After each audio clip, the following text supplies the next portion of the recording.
Chapter 2037. Turalyon didn't know what Duque was up to, but that didn't stop Duque from secretly laughing. Of course, Duque was a good young man with integrity.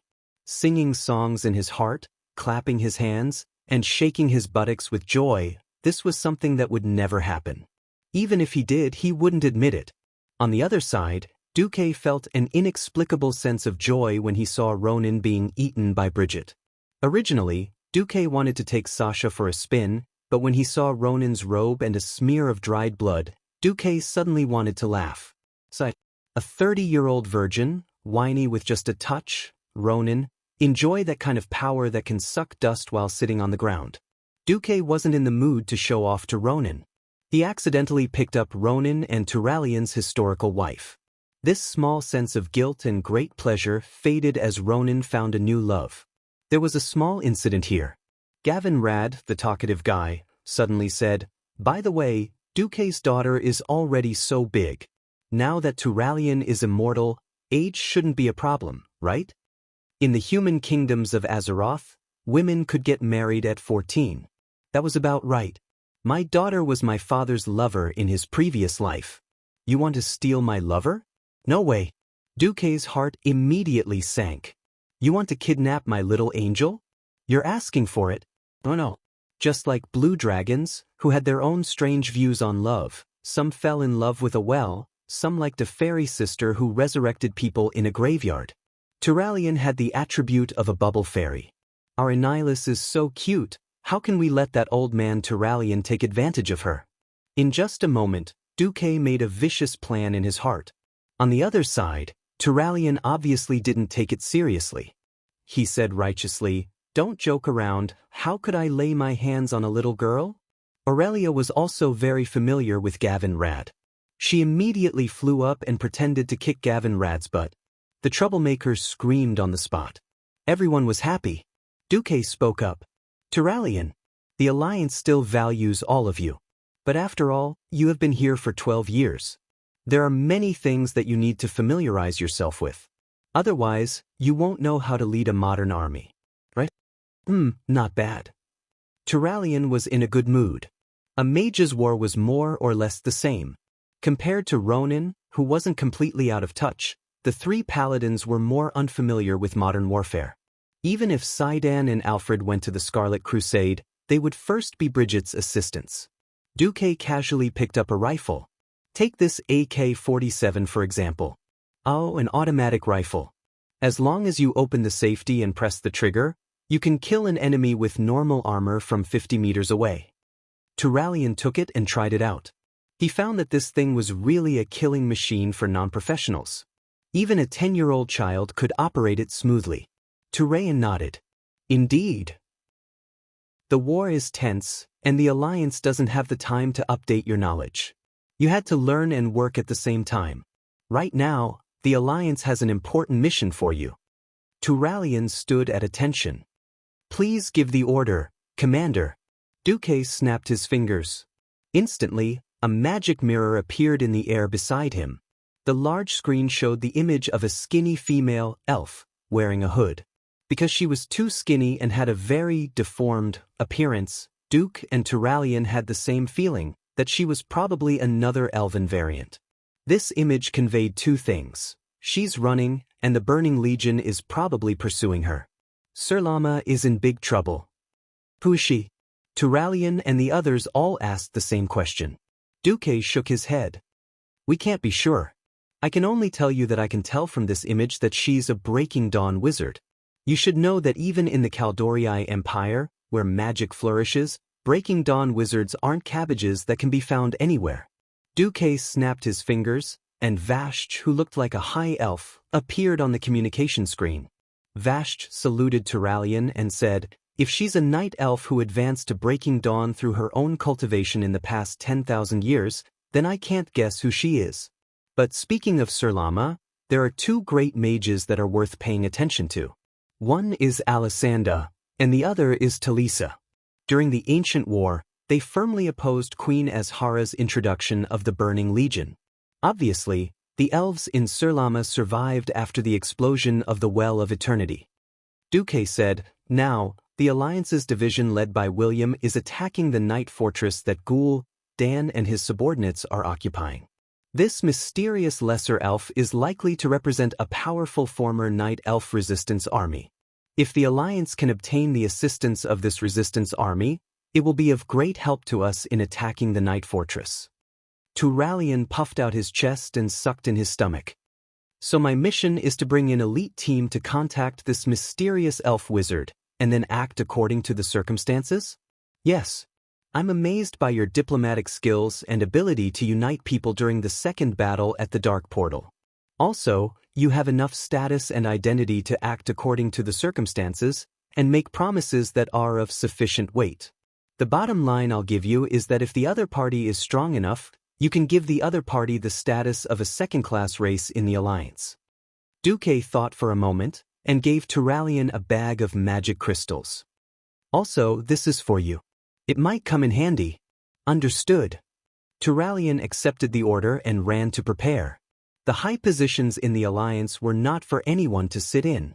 Even though Turalian was once the Alliance's deputy commander and had a high status, the Alliance was a place where results were the most important. If Turalian did not show enough ability, how could he sit on the throne of the deputy commander? One had to know that the current Alliance's deputy commanders were more powerful than the other. William and Magni represented the strongest kingdoms of their respective races. Alexstrasza represented the more powerful dragon's slumber shrine. Jaina had the dual identities of the queen and Duque's wife. Apart from his resume, Turalian's status was much lower than the other big shots. Duque did not remove Turalian from his position as deputy commander, which was giving him face, but also giving Turalian a chance to prove himself.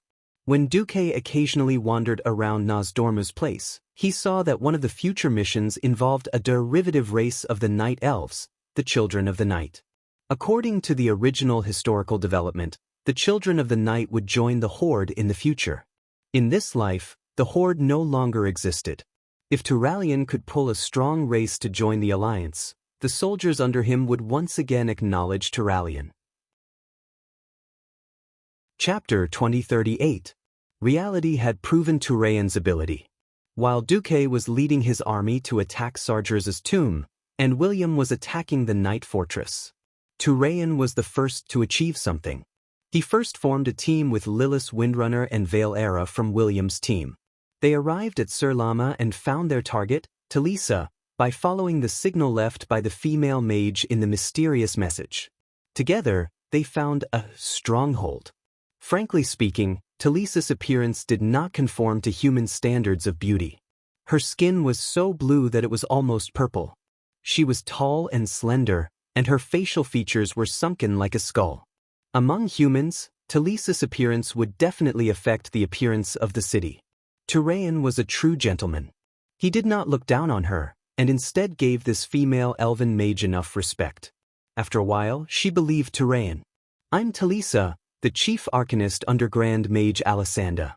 The Grand Mage sent me to ask for help. Alessandra was once famous for fighting against the Burning Legion.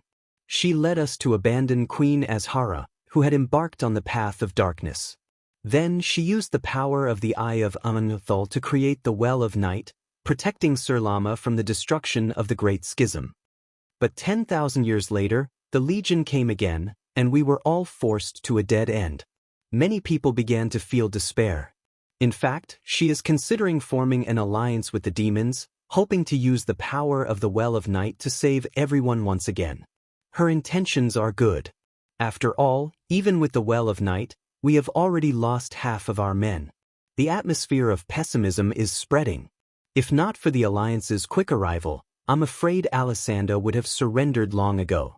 She is hesitating, but if the main force of the Alliance does not come soon, she will step on the path of no return.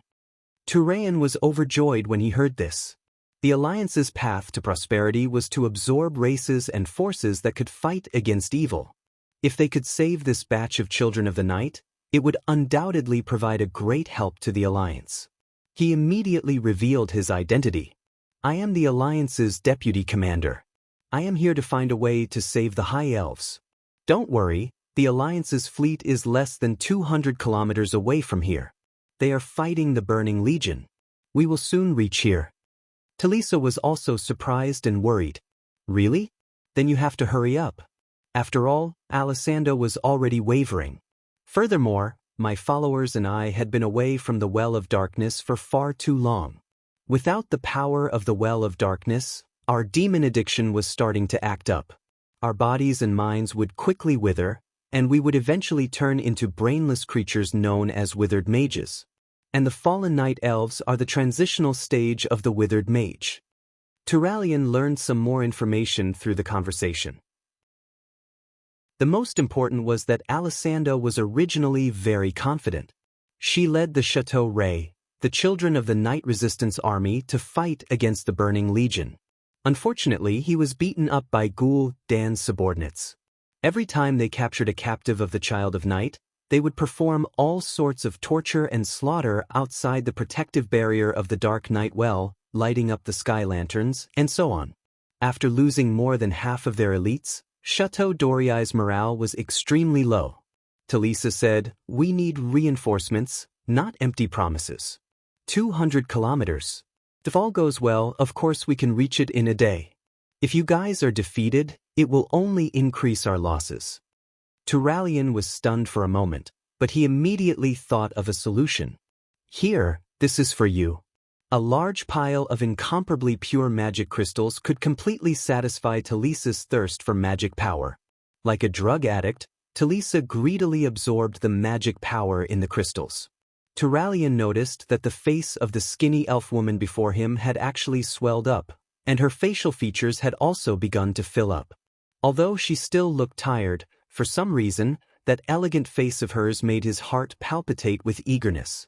Turalian was a gentleman, and he quickly looked away. He opened the dozens of high-grade spatial bags that Duque had given him. A strange weapon appeared in front of Talisa and her subordinates. This is the Alliance's new AK-47 automatic pretentious rifle. Each magazine is equipped with 30 special bullets engraved with holy light runes. As long as it's within 60 yards, even a child can use it to kill demons below the elite level. Really? Like a qualified arms dealer, Turalian immediately took out the second weapon. This is the RPG punches your chest rocket launcher. It's loaded with highly concentrated solid holy water. As long as it hits, it can effectively kill a mid-tier elite demon within 100 yards. We brought 5,000 rifles, 600 rocket launchers, 300,000 rounds of bullets, and 10,000 rockets. We'll provide all of them to you unconditionally. Talisa's eyes instantly lit up, filled with surprise and joy. She couldn't wait to take her people out for a spin and test it out. When she returned, she directly gave Turalian a hot kiss. Ugh, this old holy knight who hadn't touched a woman for 12 years suddenly felt moved. Next, Talisa actively contacted the Alliance to prepare for the general attack on Surlama. She also combined the research results of her good friend and began to rescue and contact the scattered children of the night who couldn't enter the protection range of the Night Well in time. She used the Alliance's new infantry training method to train the children of the night. At the same time, Talisa let Valilla infiltrate Surlama City as a spy. With the help of Lady Moon and Venzer, she disintegrated the surrender faction of Surlama's upper echelons from the inside, roped in the suffering citizens, and assassinated some key figures. As time passed, 15 days later, Duque received news that Varian had conquered the Night Fortress. It wasn't strange that Varian had beheaded Ghoul Dan. What was strange was that Turalian and two blue-skinned female children of the Night Archmages knelt on one knee in front of Duque. "Turalian, what are you doing?" "I'm sorry, I'm guilty. I exceeded the authority given by the Throne Conference." How so?" Duque raised his eyebrows. This kind of thing could be big or small. If Turalian agreed to give the children of the night the status of a first-class race, many of the leaders of the Throne Conference would probably be unhappy. "It was I, Alessandra, who suggested it. We are high elves and we don't believe in empty promises. Only bloodline is the key to maintaining the alliance. That's why I proposed a marriage alliance with Sir Turalian." Alessandra, the leader of the Children of the Night, was supposed to be the final boss of the Night Fortress, second only to Ghoul Dan, who knew that in this life, the Alliance's attack on the Shattered Isles was too timely, giving the children of the night hope. Coincidentally, just as she was about to give in, Turalian represented the Alliance and sent her 3 gifts of warmth. As a result, the children of the night who had sided with the Burning Legion joined the Alliance, reducing the difficulty of conquering the Night Fortress by half. Chapter 2039. Wow! The Alliance leaders were in an uproar. Who was Turalian? One of the 5 Silver Saints, the first Paladin. He was famous for being a good person. While he was not as passionate about the holy light as Uther, he was also famous for his noble character. It would have been fine if he hadn't come back, but now he was with a Grand Mage? What was going on? Wait, Turalian. Don't tell me you got on the ship first and then paid for the ticket? Gavin Rad asked again.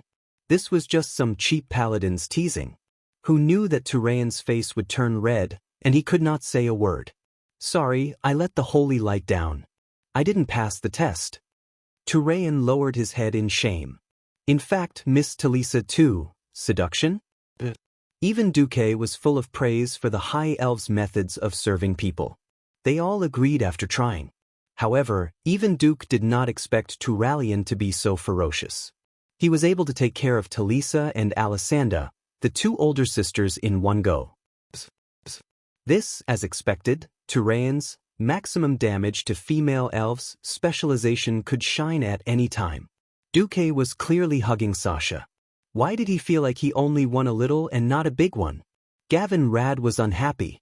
He thought of himself as handsome and elegant, but he did not expect that the first of the 5 Silver Saints to marry more than one wife according to the Alliance's new marriage law was Turalian, who had thick eyebrows and big eyes. *CK. Aren't you afraid of having a bunch of purple children in the future? As expected, these words had a psychological impact. Turalian's face immediately froze. Duque rolled his eyes at Gavin Rad. Gavin Rad, are you very free? I have a difficult task for you. What? Is it like Turalian's order to pick up girls?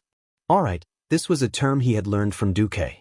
On the other side, Trajan was extremely embarrassed. No. This is more important. Your new position is Orthotropic High-Temperature Condensed Material Stabilization and Migration Professional Engineer. Gavin Rad was dumbfounded. He asked tentatively, This? Can you not use jargon? Speak human language? No, I just want you to set an example for the combat readiness personnel in the rear. Go to the construction site and carry bricks. Remember to summon the holy light in your body. Duque gave Gavin Rad a demigod's contempt. Gavin Rad was stunned and petrified. All the leaders burst into laughter. How could such a high-tech thing not be highlighted with golden holy light? After taking care of Ghoul Dan, the biggest reward wasn't that they had pacified Sir Lama, but that most of the experts who had participated in the battle had obtained more than half a set of divine artifacts. William had a full set of divine equipment: Seer's Helmet of Charge, Predos Valisak's Masterpiece, Kazarak's Virginia's Rage, Manarotha's Blood Shackles. It was as if William had escaped the life-destruction calamity on the Shattered Beach, and his luck had improved. No, it was an explosion of luck. If Duque's friends from back then were here, they would definitely shout, Hey, Europeans, please eat my African chief's spear. You can't blame society for being unlucky. If you're really afraid that you're not good enough, why don't you just tattoo a Peppa Pig on your arm? In fact, due to the fact that the various leaders of the Alliance had taken turns to kill countless Void Overlords, their harvests were rather shocking. Most of them had at least half a set of divine equipment. Even Gavin Rad, who was the most unlucky, had 4 sets of divine equipment. The only exception was Duque, who only had 2, which he had obtained from the Jade Nightmare. Everyone was a little worried. The honest man couldn't help but suggest, Duque, you're about to face kill Jaden at his peak. As the main force, shouldn't you go to other places to get some divine equipment? Even for someone as powerful as you, it would be a great improvement if you had a set of divine equipment. Sigh, an honest man is indeed an honest man. He already has a pair of wings of the Son of the Night. Yet he's still so considerate. Actually, Duque snapped his fingers, and an illusory three-dimensional projection of a human figure immediately appeared in front of everyone. The projection was very realistic, starting from the most basic bones of the human body, to muscles, blood vessels, skin, and finally becoming an identical Duque. The most eye-catching thing was the set of equipment on Duque's body. Every leader of the alliance was dumbfounded. The equipment he was wearing was clearly an entire set of frost element mage artifacts. Belovar's last stand, Ronin's assault wristband, Rune Master's mysterious battle dress, Exodar fragment. The frost elemental aura that overflowed from every piece of divine equipment made every pharaoh envious. Only Jaina seemed to be deep in thought, and then she revealed a smile. Kalia secretly tugged at her good sister's sleeve. "What's the matter? Why isn't Duque willing to wear it?" "Hey, men, it's all about face." That's right, this was the era where divine equipment could be found everywhere. Mortal powerhouses who worked together with the Azeroth Star Soul and the Pantheon to strengthen Azeroth were actually using the path of conversion and reprocessing. Not many people had considered why they had to kill the enemy to have a chance to pick up divine equipment. Why not just create a bunch of divine equipment for everyone? To put it bluntly, there was no food at home, so they could only rely on robbing. Since divine equipment could exert power beyond the mortal world, it was destined to be made of extraordinary materials, and it must contain or be able to borrow a huge amount of power. If they really wanted to provide tens of thousands of divine equipment unconditionally, it might not even be enough to drain the energy of the entire planet Azeroth. While the Burning Legion's frenzied attack brought destruction to Azeroth, as long as they killed powerful demons, they would have the opportunity to cleverly convert the other party's life and soul energy for their own use. This snowballing style of fighting was very similar to the Calamity Army back then. They killed other people's soldiers and resurrected them as their own soldiers, turning the spearhead to deal with the other party. The Pantheon released a large number of blueprints and charging methods for divine equipment, making this batch of divine equipment more like a product made on an assembly line, and it was more widespread. Duque was so busy, of course, he could not manage the mage profession hall. Since the mages below had received orders to create mage equipment with Azeroth characteristics, the names of the divine equipment naturally followed the prototype of the equipment, with various allusions to Azeroth. For example, Belwar's last stand. The allusion to this divine equipment robe was during the third battle of the Dark Portal. The last thing Kuel Salas's Grand Mage Belloir Serona did when Silvermoon City fell was to teleport the Countess at that time, the current leader of the Blood Elf Paladins, Riadaline, to a safe place. Chapter 2040. Another example was Ronin's assault wristband.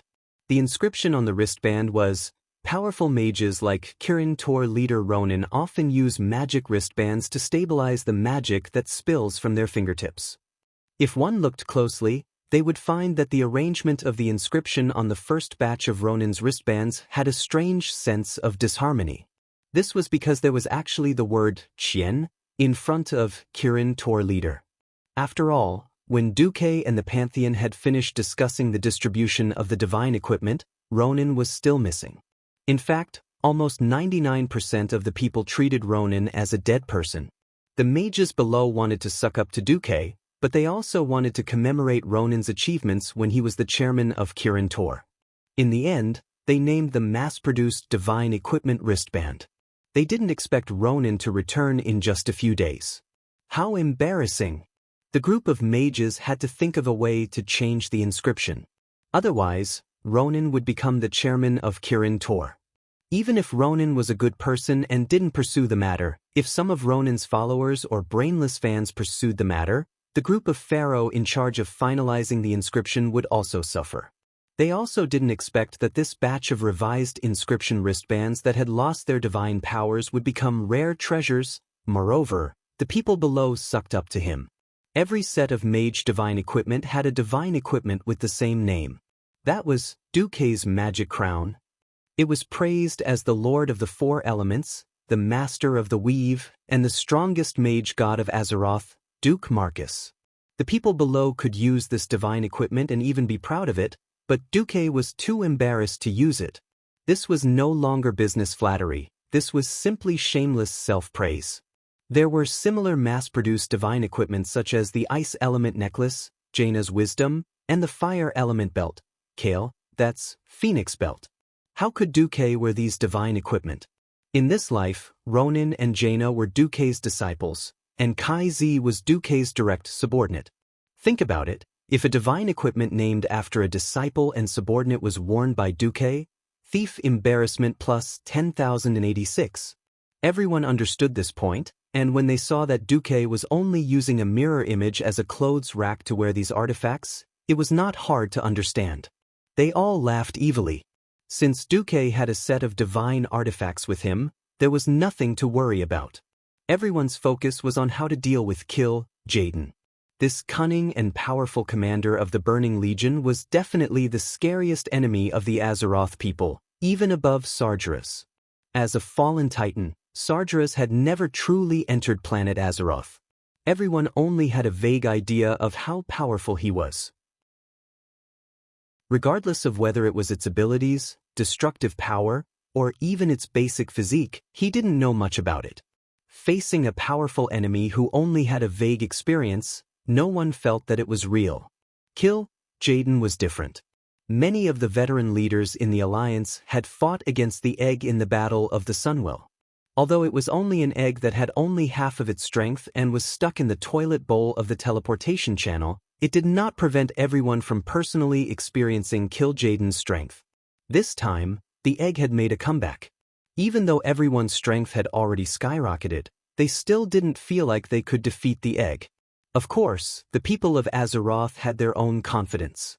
With Duque as the leader, they were a group of demigod powerhouses who had been apatheized by mortals. They were the strongest, and the ones that the Alliance was the most proud of. Whether it was the Green Tide of the Orcs, the Bone Sea of Calamity, or the World Destroyer Demon Army, Duque and the others had never been afraid. They had won every time. When Duque threw out the configuration of the enemy in Sargeras' tomb and emphasized that this was an enemy that they could possibly meet, and that they could possibly have this and that kind of special ability, everyone took it as the truth. Having a transmigrator as a boss was just that blissful. Gavin Rad, the guy who spouted nonsense, even said loudly, "Duque, there's no need to explain. I know you must have gotten some powerful female demon to be your spy." Dooku was really a piece of sh*t, even if he wasn't sh*t, he was still sh*t. I clearly haven't even touched the Eridar Gemini, okay? But there was no need to explain. Explaining was just a cover-up. Facing Duque's aggrieved gaze, the group of animals below burst into laughter. Duke gave William and Magni a look, and the two of them understood what he was trying to convey. In the next second, a small mental discussion space formed by Duque and the various deputy commanders of the Alliance silently took shape in the conference room.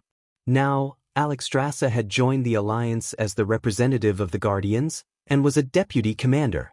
The other deputy commanders all felt that they were much more powerful to be able to be a deputy commander with the ancient dragon aspect.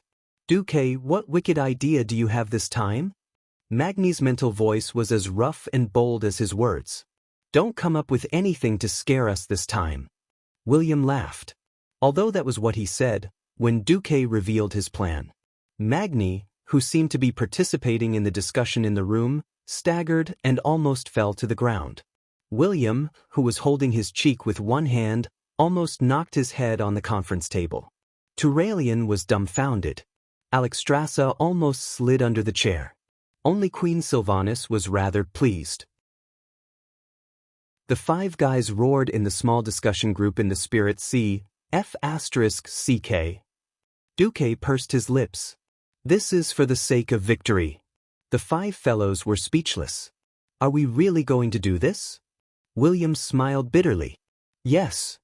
All right, you're the boss, you call the shots. Anyway, I have a stone brain, I can't think of such things." "William, what's the word that Duque often uses to describe sly people?" Magni asked. "Old sly bastard." William did not bat an eyelid and sold out his senior, Duque. Yes, old sly bastard. We won't participate in the internal conflict between you and Kill Jaden. Anyway, we'll just do whatever you say. Magni was rather straightforward. August of the 36th year of the Dark Portal, 5 months after the Burning Legion launched an all-out attack, the Allied forces began a frenzied interception mode. Almost all the aerial forces were sent to the Void battlefield to intercept the Burning Legion starships. At the same time, Duque stepped up the destruction of the army's teleportation portals.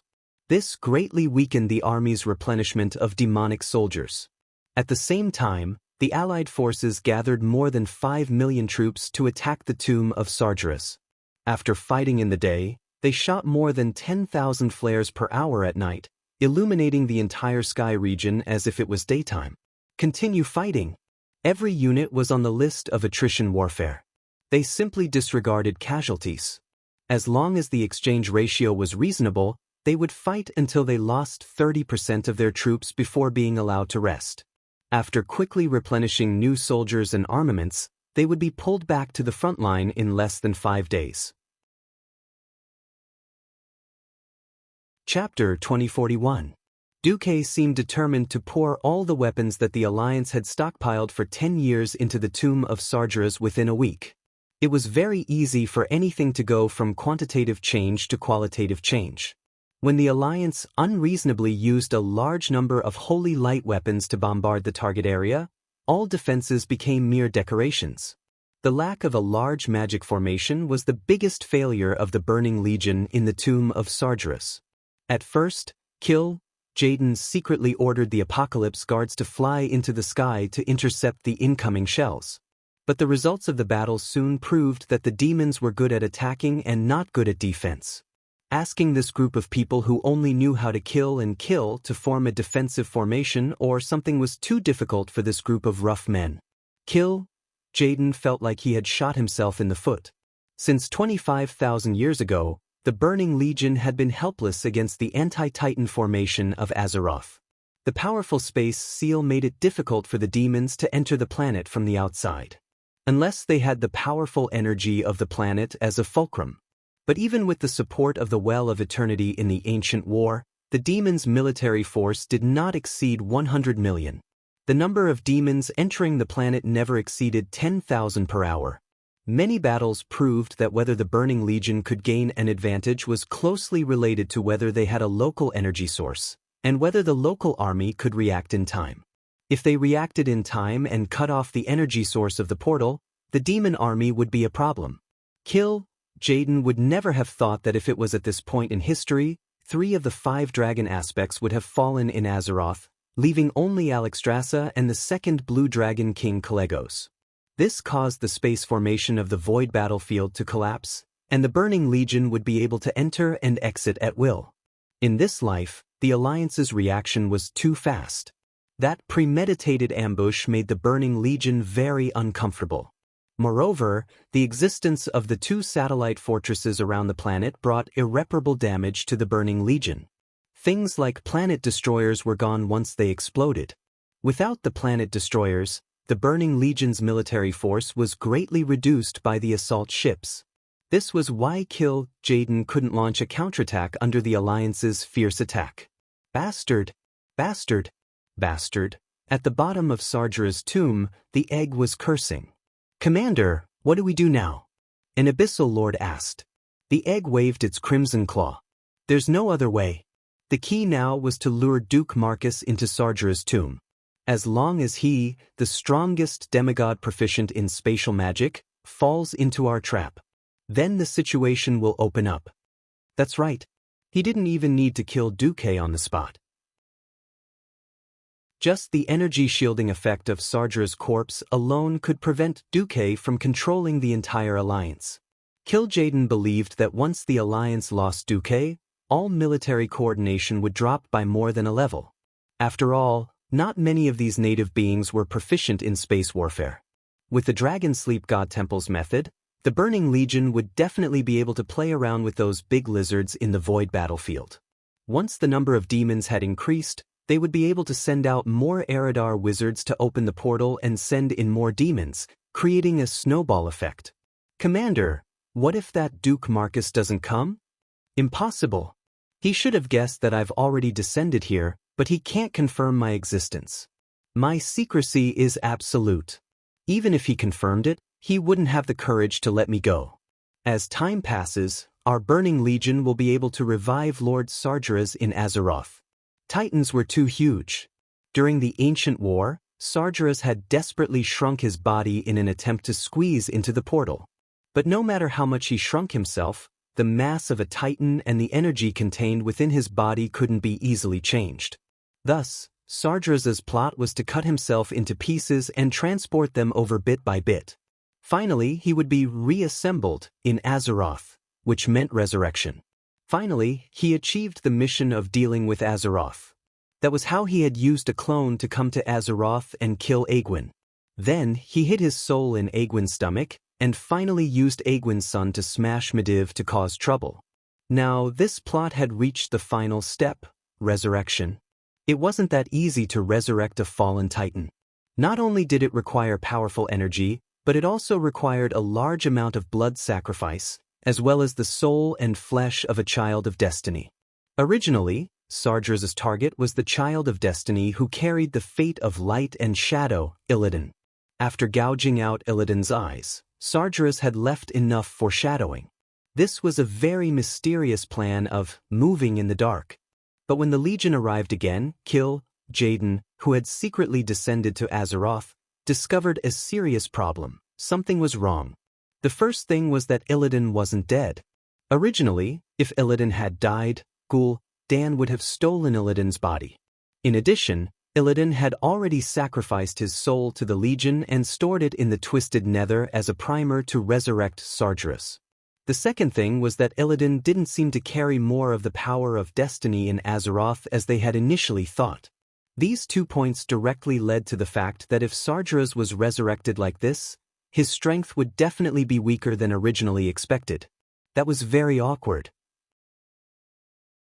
After descending to Azeroth, Jaden went through a series of evil rituals and finally deduced that if he wanted Sargeras to be resurrected perfectly, he would need at least one more soul as a sacrifice. That was the soul of Duke Marcus.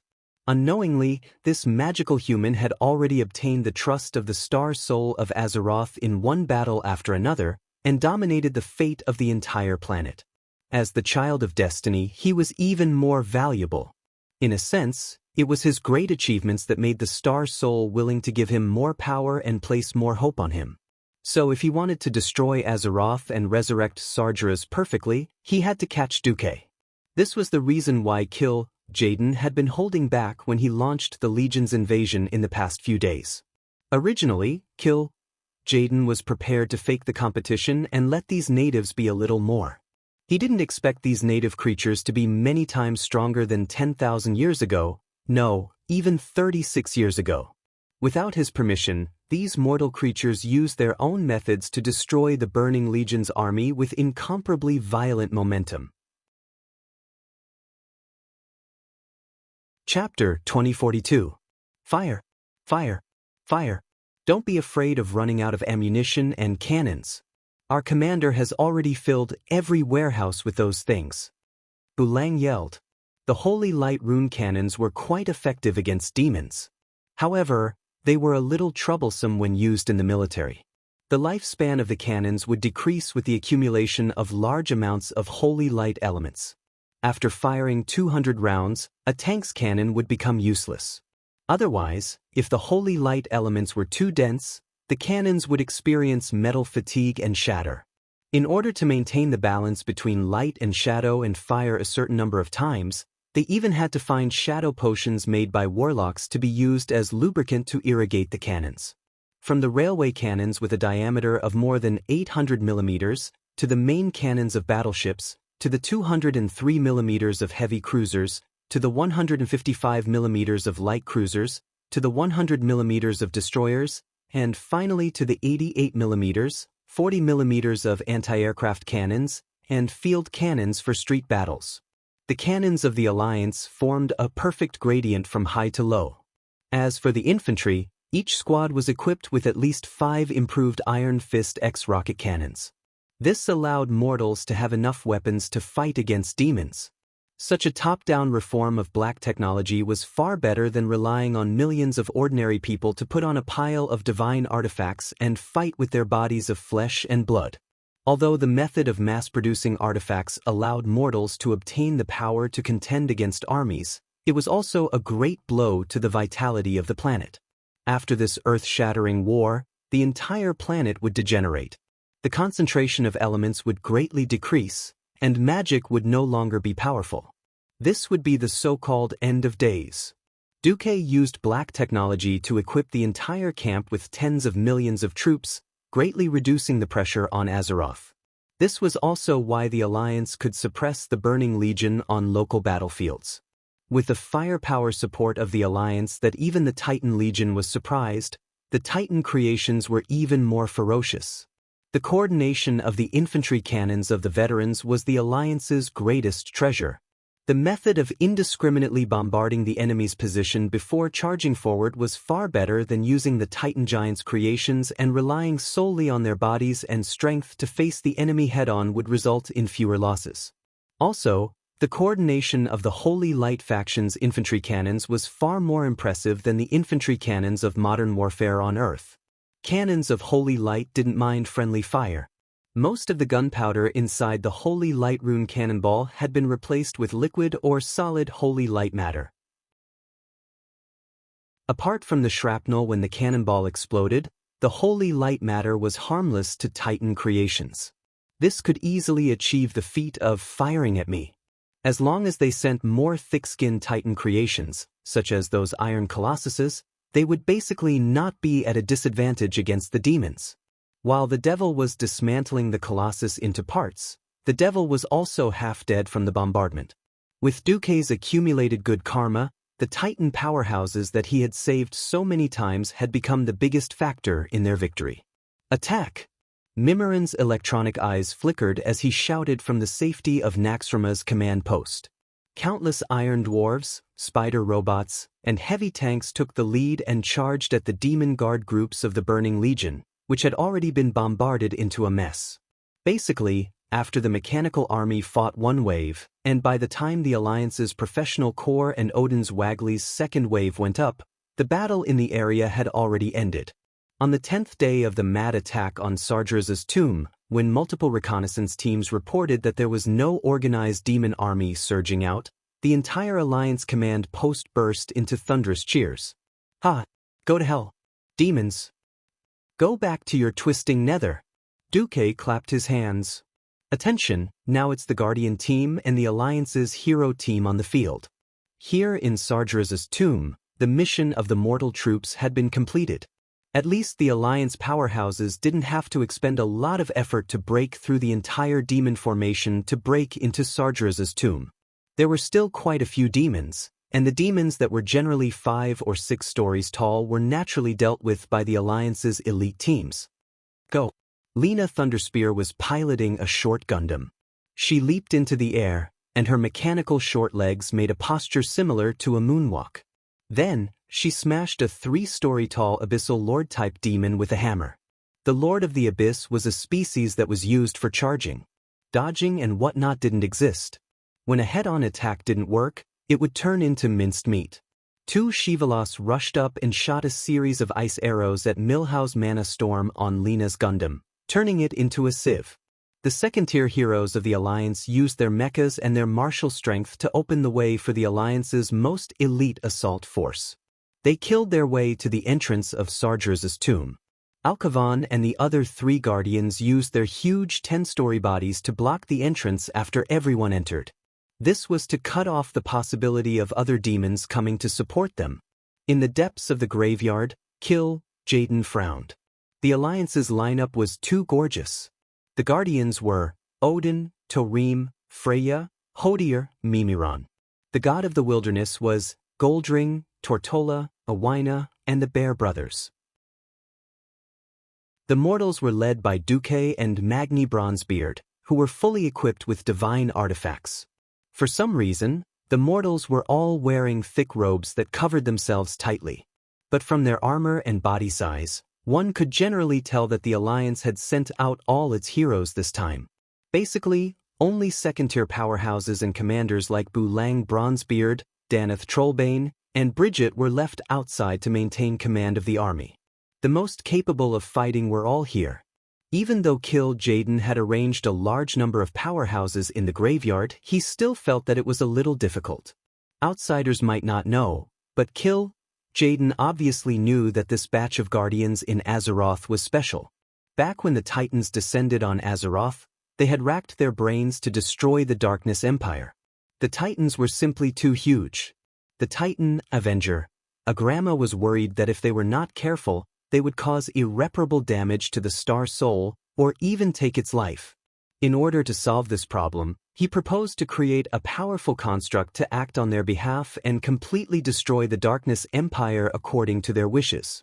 Thus, under the leadership of the great forger Kaz, Garroth, the Pantheon built an army whose source was from Azeroth, Ashier and Vanier. Ashier was made of metal and wielded the power to command storms. Vanier was made of rock, and the earth was under their control. And these two powerful beings were called the Titans' creations. Chapter 2043. The servants of the Titans were fortunate enough to have their appearance and power bestowed by the Titans of the Pantheon to lead the rest of the Titans' creations. These blessed creations were the guardians of the world. Although they would eventually form their own personalities in the future, they would forever carry the appearance and abilities of the creators. The Supreme Father, Thul, bestowed a portion of his vast power to the great guardian Layden and the guardian Odin. The forgers, Garroth, bestowed his divine power to control the earth and forging to the guardian Azardus. The Rager, Gorganas, bestowed the guardian Torim and the guardian Hodor with the power to control the storm and the sky. The Life-Giver, Iona, bestowed the guardian Freya with the power to control all the plants and animals in the Azeroth. The Dreamweaver, Noganon, bestowed a portion of his wisdom and proficiency in magic to the guardian Loken and the guardian Mimilon. In the end, the Avenger, Agrama, bestowed his strength and courage to the guardian Tyr, and he became the most powerful warrior among the Titans' creations. Layden was sent by the Titans to Pandaria to destroy the remnants of Yashaji's life. He fell into a deep sleep for unknown reasons, and was defeated by one of the ancient Devil's Kings, the Thunder God, and his source of power was taken away. Azardus was in charge of guarding Uldaman. Unfortunately, over the years, he had been eroded by all kinds of corruption and curses, and was no longer as powerful as before. Later, he was defeated by the elite dwarves who explored Uldaman. Comrade Lang Bronzebeard, who excavated the ruins of the Titans all year round, refused to admit that it had anything to do with him. Loken was brainwashed by Yogg-Saron, and decisively turned from a loyal subject to a traitor. Later, he was defeated by Duque and Torim. Tyr, on the other hand, had it worse. When he discovered that Yogg-Saron had brainwashed most of the Guardians, he ran away, and was eventually hunted down in the Tirisful forest. The Tyr's hand in Lordaeron actually commemorated him. Even though so many Guardians had died, the remaining Guardians were still quite powerful. After the Pantheon and the Alliance reached a deal, the Titans had remote-controlled these Guardians. Now, their strength was extremely fierce. The unexpected strengthening of the Guardians gave Kil'jaeden a huge headache. Back in the day, Duque had tricked him and destroyed his upper body, forcing him to hide in the deepest part of the Twisted Nether and slowly revive in the super-composite matrix. To be more precise, he was recovering his body. The strength of the body was directly proportional to the difficulty of recovery. If Kil'jaeden had the physique of a sludge monster, he might be alive and kicking again in a day or two. On the surface, Kil'jaeden is an Eridar warlock, but in reality, the strength of his body is not inferior to Archimonde, who likes to fight head-on in the Burning Legion. This caused a lot of trouble for the recovery of his body. At the same time, he had done many good deeds in the past. He was extremely afraid that he would be betrayed while he was recovering his body, so he completely concealed his will so that the Void Dukes below could not determine the state of his mental power. In addition, he had been nurturing the opposition for 25,000 years, accumulating the conflicts between the various races and factions in the army. This caused the Burning Legion to fall into a considerable degree of chaos. Most of the feudal lords were busy fighting for power, but there was not a single powerful Void Duke who could unify the army and challenge him for the position of commander. It was only 5 years ago that he barely recovered his body and could spare some energy to manage things. It took another full year to barely unify the Burning Legion. Only then did Jaden have the energy to carry out intelligence reconnaissance in Azeroth. Very quickly, he discovered a serious problem. So many years of lack of intelligence had caused a gap in the intelligence system. The worst part was that it was because of the 2 hateful traitors, the Eridar Gemini twins, who were standing in the way. In addition, the Alliance had unified the mortal forces in Azeroth, and there was no effective place to spy on Azeroth. Back then, when Jaden's most outstanding intelligence demon was in the position of anti-spy, it was a nightmare. Whether it was the lowest level succubus, the higher level Shivala, or the female Eridar, none of the demons could get any effective intelligence. They only knew that after the Battle of the Well of the Sun, the Alliance had won one battle after another and had never lost. Moreover, they were on the same side as the Dragon Slumber Temple and Otter. The Alliance was also actively preparing for the Burning Legion's return. The asymmetry of intelligence caused a lot of inconvenience. If it was any other planet, with the Burning Legion's overwhelming military strength, there was no need for any tactics or strategies. They could just charge and be done with it. Azeroth was different. The Burning Legion had been defeated here many times. As a last resort, Jaden tried to tempt the 2 traitors, Aureus and Sailores. Not only did he promise that as long as they returned to the Legion, he would let bygones be bygones. He also promised them great benefits, saying that as long as they returned, he would make them the Legion's deputy commander-in-chief. Who knew? They steeled their hearts and only left behind a sentence of, "We know you too well," before leaving. Anything else was just, "I don't want to listen to the tortoise's scriptures." Brother Egg was furious. That's right, they knew him too well. Even if he let them go for the sake of victory, with his personality, he would definitely settle the score after the fall. The failure of the intelligence work only improved when he handed over the work to the matriarch, Saslin. However, his understanding of the Alliance was limited to the middle and low-level officers. Once it reached the top, it suddenly became extremely difficult to infiltrate. All the high-ranking generals, nobles, and their families were protected by paladins from the Silver Hand and holy priests from the Church of Holy Light. Even if the high-ranking officers didn't believe in the Holy Light, they would be baptized by the Holy Light and Holy Water on a regular basis. In order to hoard arms and food, the Alliance implemented a national rationing system, which made the value of private property temporarily fall to a negligible level. Without privatization, there was not too much greed. And the desire for survival could continue to maintain the Alliance's enthusiasm for production and work from top to bottom. Races were about to go extinct and the planet was about to be destroyed, so don't talk about the 8-hour workday and human rights. Although Jaden also knew that the best countermeasure to deal with such a tense approach was to ignore it and attack from the back, his boss Sargeras refused. It was precisely the asymmetry of intelligence that caused problems in Jaden's formation. Because there were too many strong people on the Alliance's side, Jaden had to change the original method of each leader guarding the checkpoint to a swarm. Chapter 2044. On the second floor of Sargeras' tomb, Jaden chose the largest underground square and let several leaders swarm over. Gross, a once incomparably powerful lord of the Abyss. As punishment for his past failures, Gross's entire body was covered in burns. The current Gross was like the hellfire of the army. His entire body seemed to be made of burning green stones. Apart from the 4-legged dragon-shaped lower body and the fat upper limbs unique to the Lord of the Abyss, it was basically impossible to tell that he once had a noble identity. Every movement of the beast caused his flesh to crack and crackle, and at the same time, it was accompanied by endless pain. As a powerful combat creature, he was appointed by Jaden as the first boss of Sargeras' tomb. He was happy to inflict this pain on all those who challenged him. Whether it was as the Lord of the Abyss or the current molten monster, he was always at the front. "Ah, for the army!" he roared and rushed towards the wall of flesh and blood formed by the huge guardians.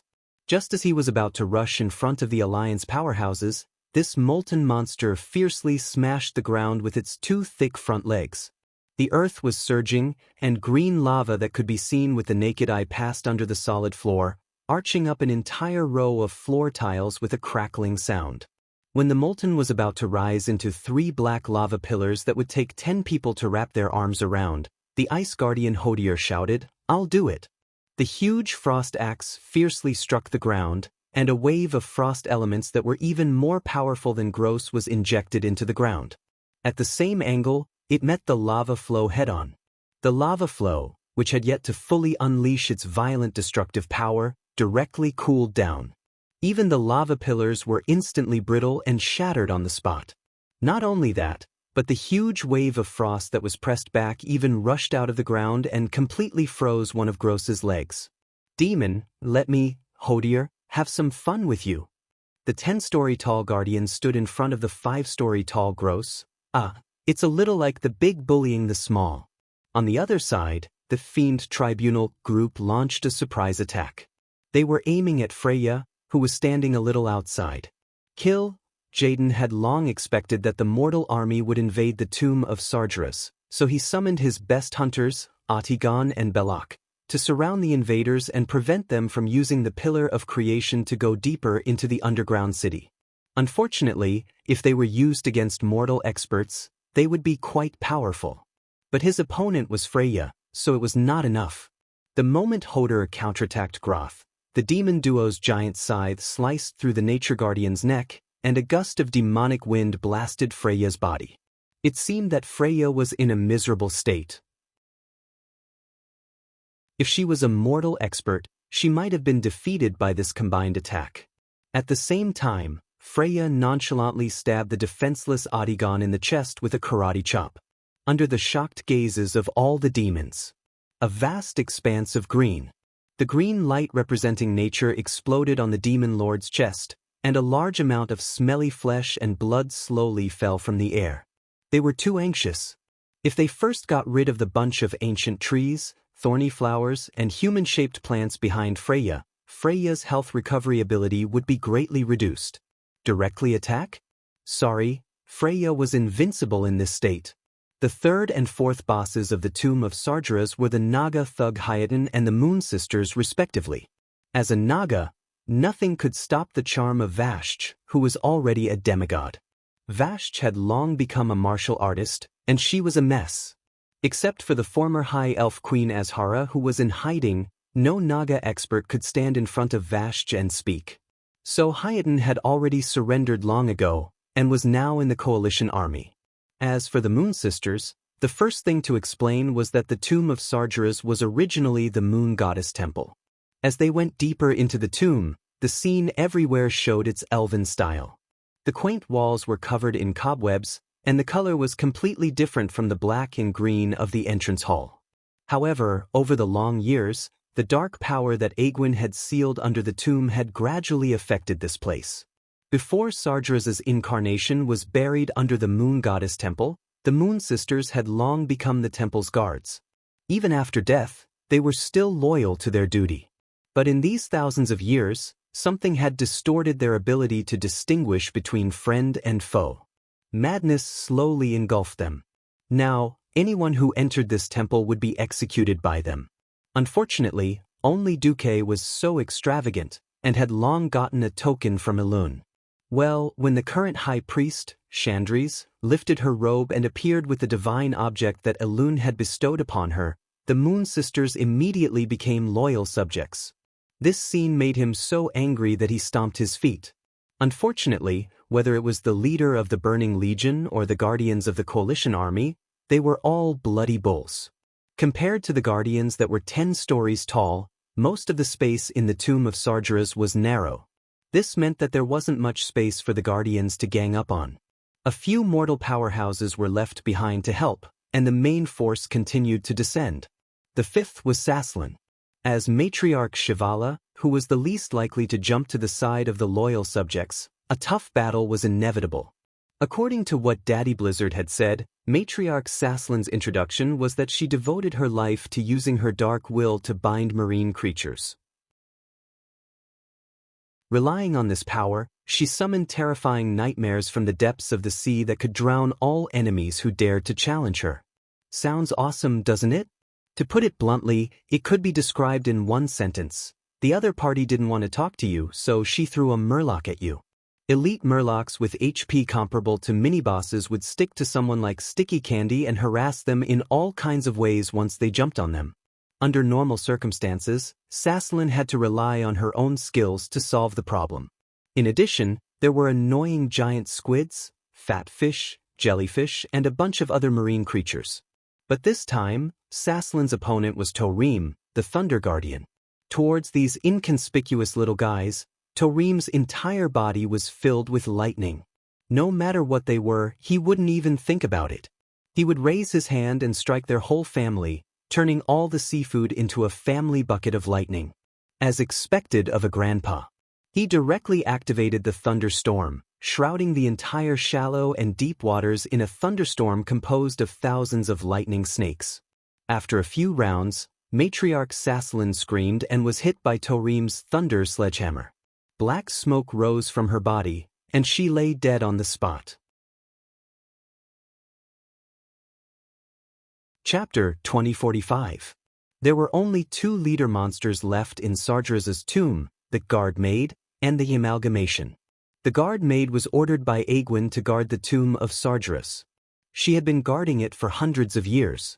But the Guardian did not expect the evil power leaking out of the Avatar to affect the Titan structure.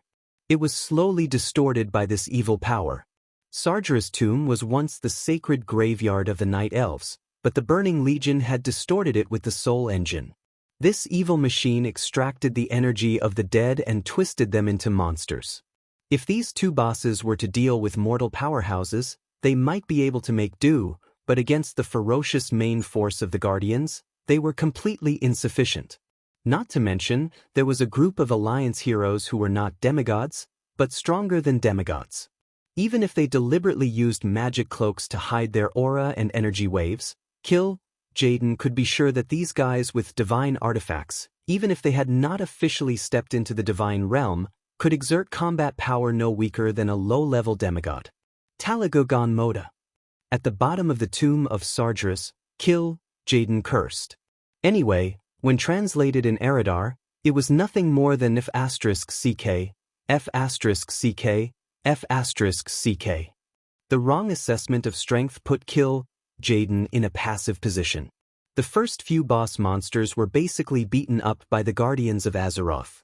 Jaden had no choice but to activate the large ambush that he had originally planned to wait for Duque to appear.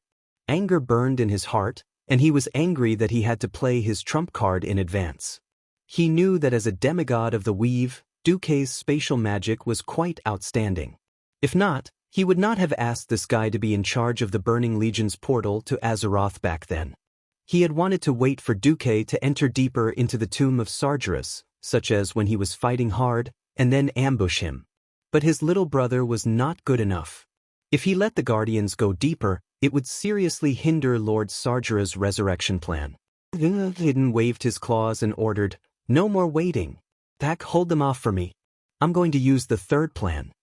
For Jaden, who was used to tricking people, it was a shame to have to use the 3rd plan. Back then, he had swindled Nazul to the point where his entire clan was almost wiped out. Even his body had been smashed to pieces, and he still had to continue working for the army for free. But now, both plans had failed. The first was to trick Duque, which was the most ideal. The second was to take out Illidan from the main Azeroth timeline and use his body, which had been injected with Sargeras' energy and backup, as a resurrection material. Unfortunately, neither of them would work. The third option was a little weak. Jaden raised his hand and a space-time door from another timeline opened. The 2 powerful Void Lords personally carried out another corpse of Illidan. Damn it. This was not the main timeline. This guy was too weak. If the great Lord Sargeras wanted to use this to resurrect, he would have to expend a lot of energy. Kill, Jaden cursed. The flames that lingered around his huge body made the experts in the army feel that the heat was unbearable, and there was a terrifying sense of suffocation. None of the Void Lords dared to approach him. Not to mention ordinary low-level demons, if they came into contact with that little spark, it would quickly spread to their entire body, burning them alive along with their soul. Let's begin. No one dared to provoke Kill Jaden. A group of Eridar warlocks quickly began the ceremony. At the same time, in the tomb of Sargeras, the allied forces were still advancing steadily. As the Guardians killed the demons or distorted beings who worked for the Burning Legion, a large number of Vagli and Titan creations poured in. With their burly bodies, they filled the entire upper half of the tomb of Sargeras. There was a sentry every 3 steps. Not only that, there were also 2 Nar members directly entered here under the cover of the Drenii and Titan creations. Under the guidance of the priests of the Elun Sisterhood, they cooperated with the power of Elun and used holy light to purify the evil energy in the tomb. At the forefront of the tomb, the demigod duo of the Kiraj twin emperors and a group of newly promoted bug leaders were opening the way. Most of the demons along the way were destroyed by the bugs. After the sizable elite bugs fought off the demon troops, there were follow-up bug workers to clean up the corpses. By the time the main force arrived, there would be only dirty demon blood left on the road, and there wouldn't be many broken limbs left. Basically, the corpses would be stuffed into various branches or small caves. Come on. It's none of our business. It's as easy as going on an outing. Gavin Rad carried the new wind sword made from the remnant soul of orc trash and swaggered along the flank of the team. Carelessness will cost you your life. Theon said in a deep voice. The enemy can attack from any angle, such as the ceiling or the floor. Wiping out this place will be an arduous battle. We'll be tense from start to finish and will quickly tire out, Sidon Dathrahan teased. Don't you and Turalian have our full attention now? That's enough. Turayan was a little annoyed. It had been decades. How could the old brothers of the 4 Silver Sages not know the roots of their own people? Looking around, this lineup was simply magnificent to the point of explosion. On the left was the demigod bear monster Yusak and the User brothers. On the right was the wolf god Goldring and the thunder guardian Torim, who had already dealt with his opponent. On the rear was the tortoise god Tortola, and in the sky was the raven god Avienna.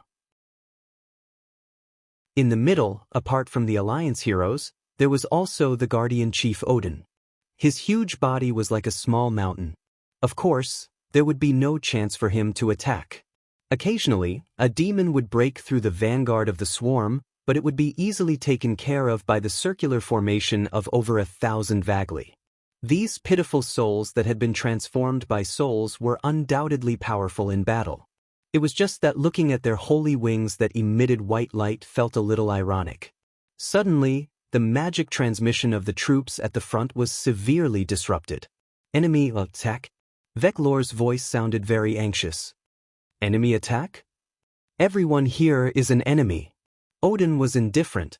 Odin was arrogant, and he had the right to be arrogant. The other Alliance heroes would not take this message so lightly. Ever since the Demon Emperor Veclor had pledged his allegiance to Duke, he had been cautious and conscientious. Even if he was killed once, he and his brother were still very reliable after being resurrected. As an old subsidiary race of the Alliance leaders were very clear about the battle prowess of the Kiraji insect people. Something that could make Veclor jump had to be quite troublesome, or an enemy that was beyond the Twin Emperor's ability to deal with. Level 1 Combat Readiness. William had just shouted when 7 or 8 huge black shadows had already whizzed over, almost in a row.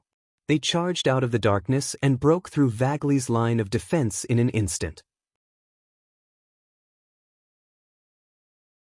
Chapter 2046. Kazakh. Someone in the Alliance immediately recognized the huge demon that was charging at the front. It's him. It's not him either. His soul is very mottled, and it's almost not his original body. He's probably become another existence after some kind of enhancement, Thrall shouted. The former chief of the tribe, and now a shaman master belonging to the Alliance, Thrall's attainments in the field of souls could be said to be at the peak. His words were authoritative in this regard. Everyone immediately understood. Kazakh was already an old enemy of the Azeroth people. According to the original history, he would appear at the time of the King of Draenor as Overlord Kazakh. In this life, from the inexplicable appearance of Karazhanli to the Battle of Mount Hyjal, Kazakh had appeared twice in total. Of course, Duque would not forget Kazakh. After all, without the entire time of the King of Draenor, the enemy that appeared inside was likely to be delayed until now. Duque guessed correctly. Everyone immediately matched this guy with the information that they had received in advance. According to the plan, Magni Bronzebeard's body suddenly swelled up like a gust of wind, and in 3 seconds, he turned from a tiny crystal man into a Terminator-level giant that was 10 stories tall. He waved the Balrog hammer, which also grew in size, fearlessly facing off against the boss of the Apocalypse Guards. It wasn't just him. A tall and thin figure in the crowd suddenly tore off his robe, revealing a handsome face and a head of brilliant blonde hair. Kael, that's Eversong, the former elf prince, now fought as the demigod of the fire element of the Azeroth. Suddenly his body burst into flames, and he and his phoenix, Ao, merged into one. The image of the flaming phoenix behind him opened up with a whoosh and let out a clear cry. He and Magni combined the power of 2 demigods and launched a frenzied attack against Overlord Kazakh. However, their combination would soon be forced to separate. More Burning Legion Void Dukes arrived. King Galaxus, Prince Malchezer, Eternal Secressa, Tyrant Vihari, and Queen Calitris of the Eridar race. The Dreadlords faction consisted of Castranator, Sesovar the Corruptor, Modophalos, and Maleficus. Shivara, Mother Harith, Mavorans. The representatives of the Dread Guardians were Aomer the Scarless and Ambassador Helmer. The Darksider Lord, General Sarkar, Betug. Many of these evil sect leaders had been beaten up by the Alliance and even killed. However, after their souls returned to the Twisting Nether, they were resurrected and appeared before the Azeroth Coalition army in a brand new state. Perhaps some of them had already lost most of their souls when they were killed. So what? The Burning Legion was famous for their inhumanity. What Kill Jaden needed was their combat power, so he mixed them with the souls of many low-level Void Dukes. His mottled soul caused his spellcasting ability to be greatly reduced. It didn't matter as long as they could still use their powerful bodies to fight. The Tomb of Sargeras, which wasn't spacious to begin with, became extremely chaotic after so many big guys squeezed in. It was almost impossible for mortals to find what could be called a safe foothold. A second ago, that place might have just been trampled by Odin's big foot. The next second, it might be the great demon's goat hooves trampling over it. That kind of chaotic battle was like a pot of porridge. Fortunately, the heroes of the Alliance had long since adapted to this kind of chaotic battle. Even if they were scattered for a while, they could use various class skills to find a way to gather together with their companions. Originally, if it was just these Void Dukes, the other Titan creations and Vargris could come to help. Unfortunately, they also had their own enemies that they had to deal with. Countless elite demons flew under the not-so-high dome of Sargeras' tomb. 1 row, 2 rows, 3 rows. These demons formed a formation and penetrated the darkness, trying to break through the Vargris formation and occupy the top of the Alliance army. The Vargris, who could fly, were not to be outdone. They almost immediately launched tactical maneuvers in midair. While dodging the rain of shadow arrows and fireballs, they attacked the demons with white and gold light beams of holy power. Even though they tried their best to intercept them, many flying demons still swooped down and attacked the Alliance heroes below. There were too many demons. Archers like Hadgeron Brightwing and Chandri's Feathermoon couldn't shoot all of them. For a moment, Chandri's wanted to use a big move. Unfortunately, using the debris of the stars against these elite demons was a little too wasteful. In this underground tomb that was shrouded by Sargeras' evil power, Ilun's power was greatly weakened, and she could barely borrow it. It could be said that the power of the moon goddess decreased with each use. Chandri's gritted her teeth and continued shooting. Malfurion raised his oak staff. He raised his head and waved his hand. A A spherical wall made of vines immediately appeared above the heads of the mortal heroes. Then he pushed forward again, and the wall of vines immediately extended forward. The swooping demons had no time to dodge, and they directly crashed into the wall. There was no continuous sound of hard objects colliding. Instead, it was like a spider web catching flying insects. Ugly figures wrapped in evil power were stopped, and thin vines pierced into the bodies of these demons. Soon, after a few convulsions, these demons kicked the bucket. Even with Malfurion's vine shield and Alonso's Fail's wide area holy light shield, everyone still felt like there was a rain of demons above their heads. Countless demon limbs and flesh fell with a pitter-patter, and the ground was covered with a layer of stinky stuff. It seemed like the Alliance army was on the verge of collapse, but with the Logia powerhouses supporting them, they could wear them down. Especially after the Guardian of Life, Freya, returned, they were as firm as a rock. No matter how the demon army attacked, the Alliance army didn't move. There were so many demon corpses that they blocked their own path forward. This caused the Burning Legion to start a frenzy of fire. It wasn't just in the tomb. Around the tomb of Sargeras, more than 100 large and small portals with a diameter of 2 to 30 meters opened in one go. From the smallest imps and hellhounds to the larger hellfires and fell reavers, they all rushed out to counterattack the Alliance army's position. Fierce battles broke out both inside and outside the tomb. However, Jaden was still unhappy. He suddenly realized that something was wrong. Many female heroes were missing from the Alliance army. To be precise, none of the women around Duque were around. Chapter 2047. This was definitely not normal. If it was an ordinary woman, she would leave her at home, in a safe place, and even hire the best guards in the city to protect her family. That was the right way to go. Just like Varian. Although he fought fiercely, he would never bring his queen to the front lines. Duque was different. The women Duque could count were all from the Alliance's hero squad. Even Kalia, who was known to be weak in combat, was an archbishop. Elucia also had the identity of a radiant moon mage. Queen Sylvie was a demigod, and Jaina was stuck at Breaking Dawn. She was actually waiting for Duque to advance before following him. Even Duque's rumored ambiguous relationships, Vashj, Isra, and Onyxia, were all demigods. And then there were the professions, main tanks like hoofed paladins and black dragon warriors, damage dealers like mages and rangers, and healers like priests and priests. Duque's harem was enough to start a hero squad. The world's best fighting family was how the entire Alliance described Duque's family. Duque's family had also become the core of the Alliance's hero squad. But now, none of Duque's women could be seen. Duque's plan had obviously worked. He had concealed it very well. At first, the Alliance's formation was full of guardians and god of the wilderness. In addition to the densely packed Wagri and zombified Zergs, as well as the guys in charge of covering for them, they were all in godly equipment. Just by looking and sensing from afar, it was impossible to know how many Alliance heroes there were in the Alliance.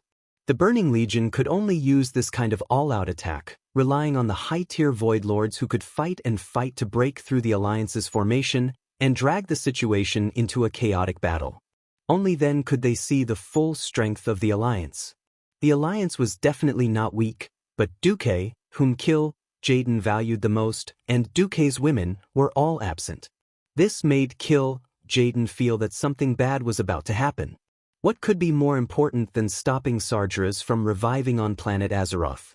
Jaden couldn't think of anything at first. Normally speaking, it was impossible for any existence or force to be a match for the Burning Legion. Even the Pantheon couldn't do it, let alone in this battle. The Pantheon had only sent out a group of Guardians and Titan creations. In the past few years, the number of Guardians that the army had destroyed was at least in the 5 digits, and the number of Titan creations was in the hundreds of millions. Then why didn't Duque come? Suddenly, Jaden thought of a frightening possibility. This thought was like a poisonous weed, like a crazily growing vine, growing wildly in his vicious and fiery heart. Jaden couldn't hold it in any longer. He gave up on supervising Wizard Eridar's resurrection ceremony and charged forward on his own. He rushed out from the deepest part of Sargera's tomb and joined the battle. Be careful! To kill Jaden himself. The appearance of the egg was easy to recognize. There weren't many red-skinned demons as large as him to begin with, and with the ultra-high temperature surrounding his body, even gods and demons feared him. Regardless of whether it was his own people or the allied forces, most of them avoided him until he met a giant with a body that was practically a standard muscular man. The first thing that came into view was the fiery red flame beard. This big beard was like a bright lamp. Even if a demon accidentally bumped into it, he would be burned to death by the high temperature of the beard. The square-shaped armor was dark gold in color, but in fact, this armor was more of an ornament. This giant only had a pair of freaking wrist guards, a pair of leg guards, an umbrella-shaped belt, and a winged helmet on his body. There was no armor on the rest of his body, and the bulging and clear outline of his muscles was exposed to the air just like that. However, even though his upper body was bare and he was dressed in a pair of red Spartan underpants, the bluish-green muscles on his body were not real flesh and blood. This was made up of super-hard Titan composite material. It had super hardness and toughness, and could also change shape at will when needed. He was Odin. As the chief guardian, after being personally strengthened by the Titans of the Pantheon, Odin became even more ferocious.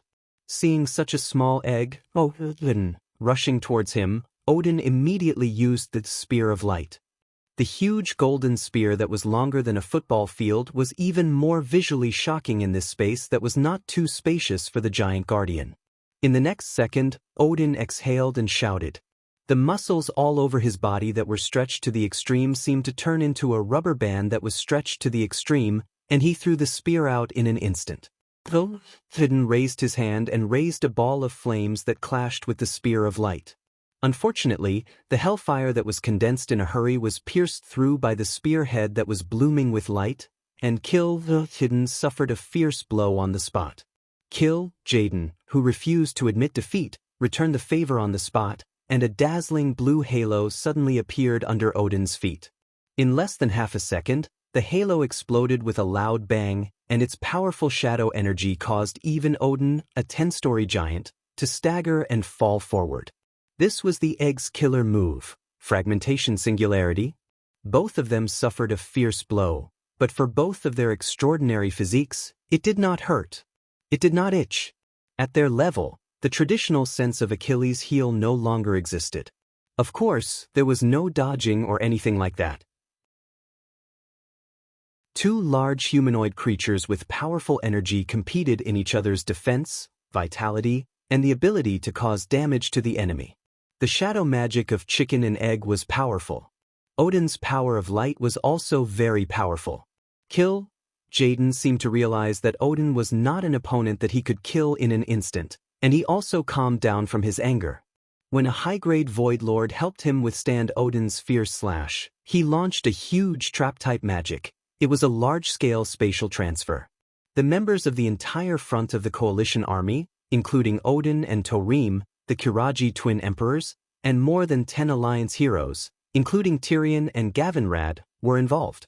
When they came back to their senses, they found that they were already on a huge, square-like platform, surrounded by the void. Countless streams of light that resembled falling stars, as well as the radiance of energy flashed around the platform. Thorim immediately warned, "Be careful. This is the gap between time and space. Don't fall, or you mortals will die." Jaden ignored the reactions of the other mortals and the Titan Guardians. He went straight to Odin, who should have the highest status, and asked, "Where is that little bastard Duke Marcus? Where is he? Why didn't he come?" He was indeed worthy of being called the most perceptive demon. He saw a lot of things from the fact that Odin had fought him head-on just now, but no one had covered or supported Odin. Chapter 2048. It was not that he did not come because he trusted Odin, but because there was a clear lack of connection. Odin was ferocious, and it was obvious that he was not on the same side as the other guardians and mortal heroes. Unexpectedly, when even Taurine was about to scream, Odin suddenly smiled and said, "Guess?" But this move shocked the Alliance army so much that their eyeballs fell to the ground. Looking at the shocked expressions on the faces of his former colleagues and the mortals he looked down on, Odin suddenly became smug. "Don't forget. No matter what, I am the most loyal servant of the Pantheon. Since this is something that the great Amunsur approves of, I will do my best to carry it out." The Titan Guardian did not have any kind of explosive or explosive operation. The Titans had given these Guardians the trait of absolute obedience, which meant that they would not be surprised or surprised. They would unleash as much power as they had. This characteristic of being as steady as an old dog was the common trait of the Titans. Chicken and Eggs was stunned for a moment, and then he became angry. Even though he had already confirmed from Odin's words that Duque was indeed not here, the uneasiness in his heart grew stronger. In his heart he screamed, "Impossible! They must not have thought of this. Even if they really did do it, they did not have the conditions. Moreover, there was that person in charge. There was no way they would have a chance." Kil'jaeden's heart was in a mess, and he kept releasing his ultimate moves. The ultimate move that covered the entire field. Armageddon, the fracture singularity, that could send the Titan Guardians flying, and the bursting flames of fear that could cause a team to be wiped out. All kinds of powerful Eridar tactics were thrown out one after another. But the more ferocious he was, the more it proved the anger in his heart. This was already the third time. The first time was in the Ancient War, where he was tricked by Duque's infernal affairs. The second time was in the Battle of the Sunwell, where he was directly caught in the big toilet bowl of the portal, and his upper body was blown up. The third time was this time. He had been tricked by Immortal and miscalculated 3 times in a row. This was enough to completely ruin his reputation as the master of arcane arts and king of conspiracies. You think too much. Do you pitiful worms really think that you can deal with the endless demon army with your pitiful tricks? Kil'jaeden's angry roar resounded throughout the void battlefield. No answer. No, perhaps the answer of the allied army's powerhouses was that silent sneer and contemptuous look. Everyone believed in Duque. Even Odin, who was at loggerheads with Duque, believed in Duque's Amun, Thul. It sounded a bit tongue-twisting, but it was actually true. Without the restrictions of the Pantheon, Odin might really become a useless teammate in the Alliance army. But no matter how unhappy Odin was with the mortals and his colleagues, his loyalty to the Pantheon was absolute. It was this absolute loyalty that pushed him to make a move that perfectly matched the Alliance army. Since he couldn't split his opponent, the only thing he could do was to face him head-on. At that moment, Kil'jaeden hated Archimonde, the other leader of Eridar that he once looked down on. If Archimonde was still alive, and his skeleton was not placed in a museum on Mount Hyjal, perhaps everything would be different. If he was up against a group of Alliance powerhouses with ordinary human bodies, his size would definitely have an advantage. After entering this special space, his body swelled to the height of a 7-story building. Unfortunately, he was up against Odin and Taurine, who were 10 stories tall.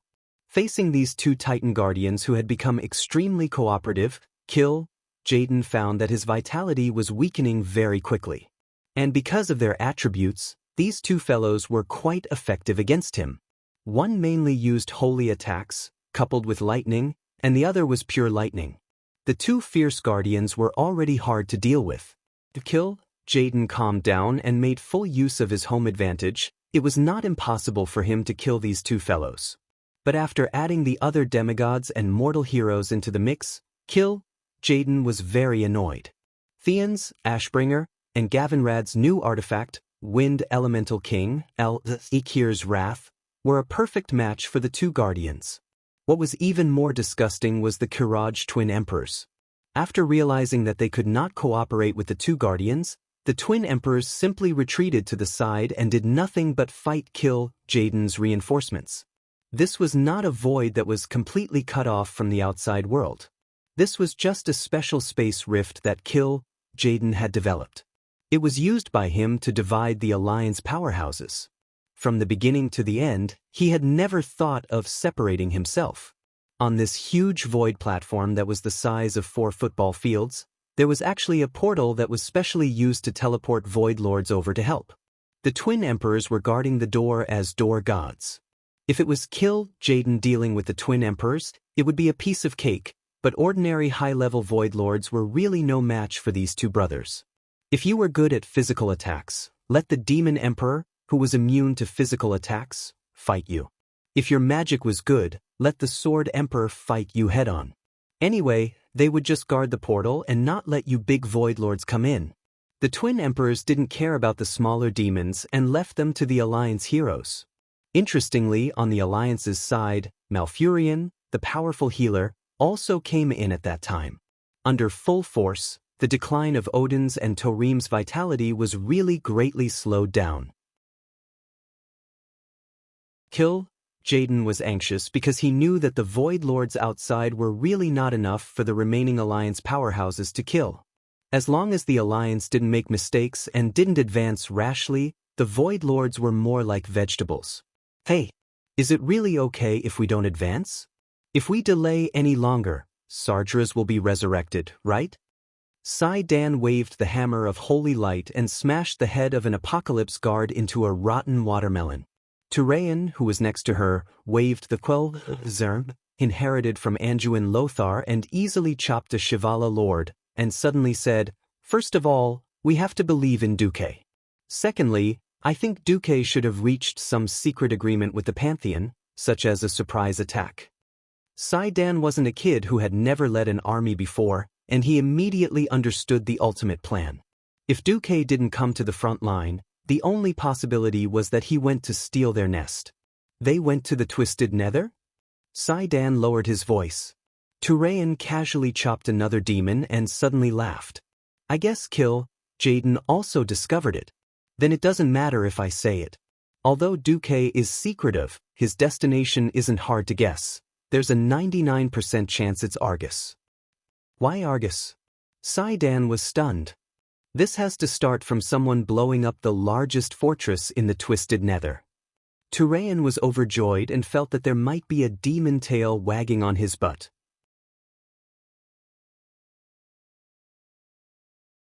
Chapter 2049. Why Argus? That was a good question. Even Duque himself did not know why the Burning Legion's Achilles' heel was on Argus, the planet where the Eritas originated. Unexpectedly, in that secret meeting, it was the Titans who unwittingly told Duque the answer. That was because a certain despicable and shameless Void Duke, the biggest traitor of the Burning Legion in the past 25,000 years, had used the energy recoil from the Well of Eternity to blow up the largest fortress in the distorted void. This had shocked the entire Burning Legion and enraged Sargeras for 10,000 years. It had caused the entire Burning Legion to come to a consensus. The seemingly unsolvable Twisting Nether was not that safe. Since Duque could set off the biggest fireworks in the history of the Twisting Nether in the Ancient War, annihilating billions of demons, if Duque could do it once, he could do it again. So, even though the explosion in the Ancient War did not really hurt Sargeras, Kill Jaden, and the 3 Archimon powerhouses, it made the 3 of them feel like they were sitting on pins and needles. After a long discussion, they made an unexpected but reasonable decision to transfer the soul cores of the 3 of them and all the Void Dukes under the Legion to Argus. This was because there were 2 Titans guarding Argus. The Avenger, Agrima, was once one of the noble Titans of the Pantheon. After being defeated by Sargeras, he was reborn as a Titan of destruction by Sargeras' evil power. He was now entrenched in the core of Argus, guarding the power that could destroy the universe and the soul cores of the 3 Burning Legion powerhouses. The other one was the Nirvanic Argus. That's right, this guy was the planet Argus, a Titan born from the planet Sol. Unfortunately, from the day his soul awakened, he was destined to go astray. When Sargeras bewitched the 2 Eritas powerhouses, he had his eyes on Argus' soul. Because this soul had the power to become a Titan. With the constant infusion of dark energy, Argus the Terminator had become a fallen Titan around the time of the Ancient War. The 2 fallen Titans, Agrima and Argus, were the Burning Legion's ultimate secret weapons. If they didn't take advantage of Sardra's resurrection in Azeroth, Archimonde hadn't resurrected yet, and Jaden was personally at the front lines, they could take down 2 fallen titans in one go and destroy the Burning Legion's undying legend. Then, no matter how long they resisted and how many times they repeated similar battles, the Burning Legion would still not lose in the end. At this moment, more than a light year away from the Azeroth, a spaceship beyond the imagination of mortals was warping through space. This kind of space-folding technology that ignored distance and reached the destination in a way that was almost like cheating was a black technology that even Duke's Earth hadn't developed yet. In the Pantheon Temple, this kind of technology was common. Outside the porthole, there were countless flashes of light. Inside the flying shuttle, there was a slight tremor. Sitting on the captain's throne, Duke looked around. The spaceship was huge. It was originally provided for the use of Titan creations, and the bridge alone was the size of 10 football fields. His eyes were filled with gorgeous Titan-style decorations, towering pillars, and Titan runes everywhere. And the guy driving the ship, it was Duke's old friend, the Observer, Orgarin. This giant Titan creation that seemed to be made up of constellations looked back from time to time, revealing a smile that could have been flattering. This guy probably knew that his fate was in Duke's hands. The captain's throne was so King big, it was originally meant for guardians or titans to sit on.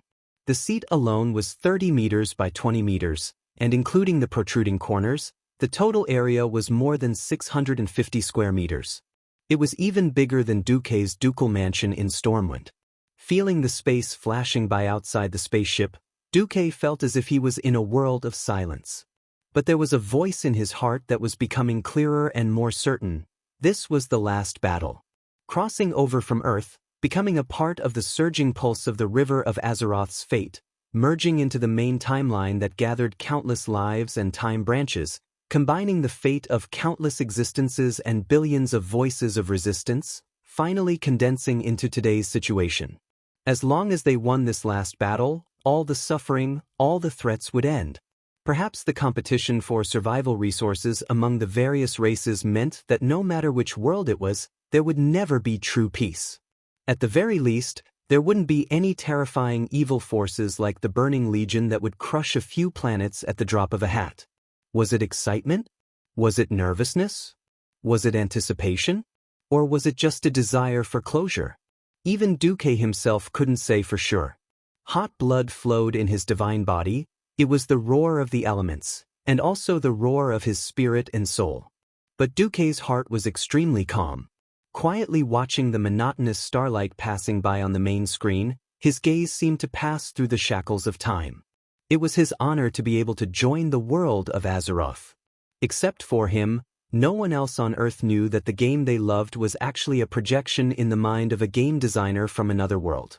When the game designers who were jokingly called glass scum created the game World of Warcraft, they would never have imagined that there was such a world hidden behind their genius design concept. Duke was fortunate enough to witness the destruction of the old Stormwind city in flames. He saw the birth of a brand new alliance in flames and blood. Thanks to his prophetic ability, he changed the fates of countless masters and people. However, this great reversal of fate didn't come only from his gift. It was the struggle of all the people of Azeroth against the fate of destruction. Every hopeful person threw himself into the struggle and wrote a brand new epic with his blood and life. Heroes were born in troubled times. He thought back to the faces that should have died long ago, but were still alive and well because he had changed their fates. Suddenly, Duke felt a sense of satisfaction. Even if it was only in his own spiritual world, looking at them in his own memories and comparing their faces, he actually felt a strange feeling of being shocked by himself. In the game, all the regrets were made up. The current situation was more like the vision that all players, including himself, had hoped for in the past. Duke finally understood that he didn't come to this world alone. He was the embodiment of the best wishes of every World of Warcraft players.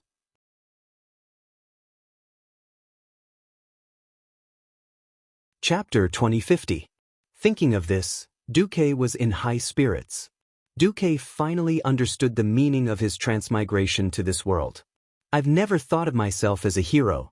I always felt that it was a little unreliable for someone who wasn't a hero to do heroic things.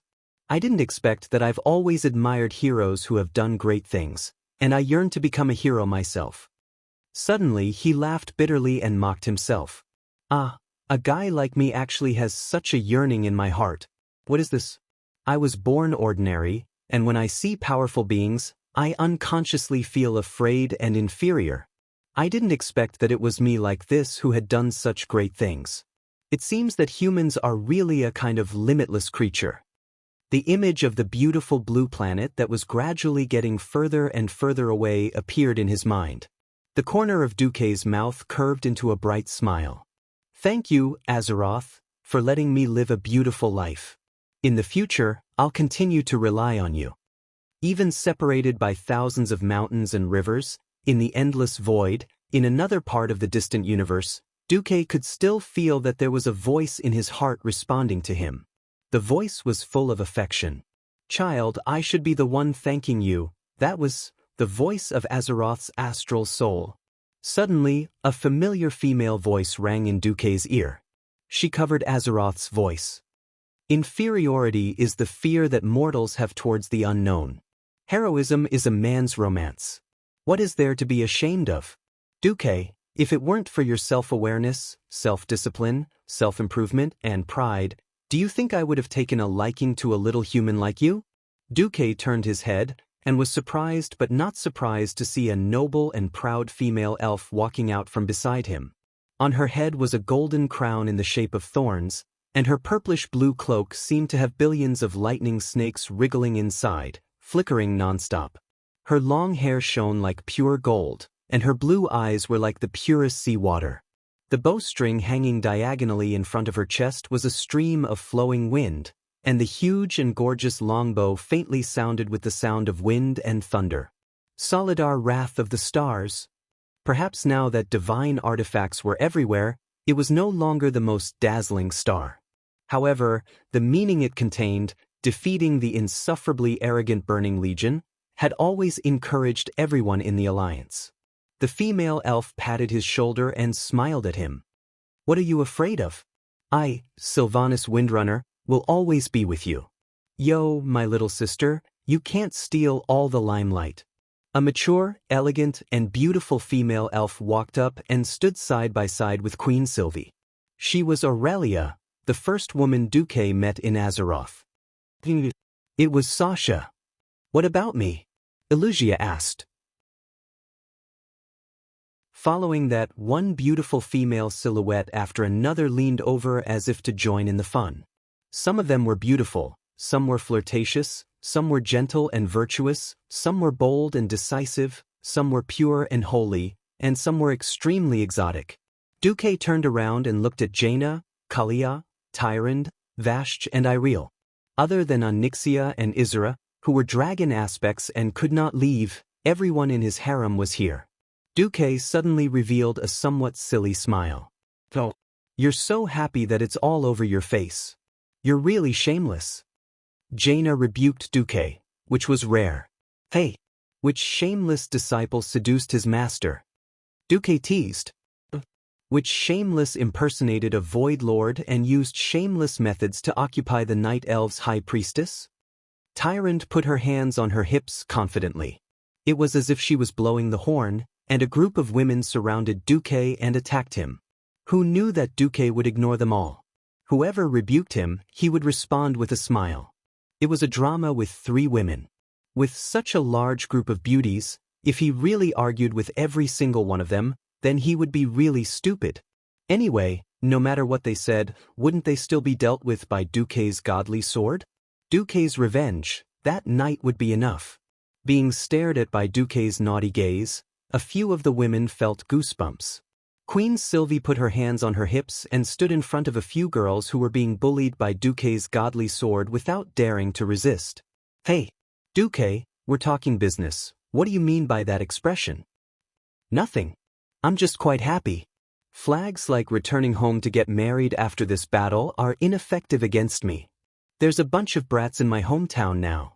Yes, Isra was still recovering, so the little brat at home was left to her to take care of. After becoming serious, Duque looked at his women with a gentle gaze.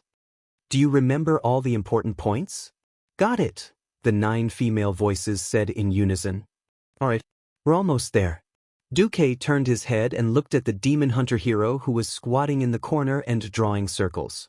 Oh no, he was actually just a little unhappy. Illidan, what about you?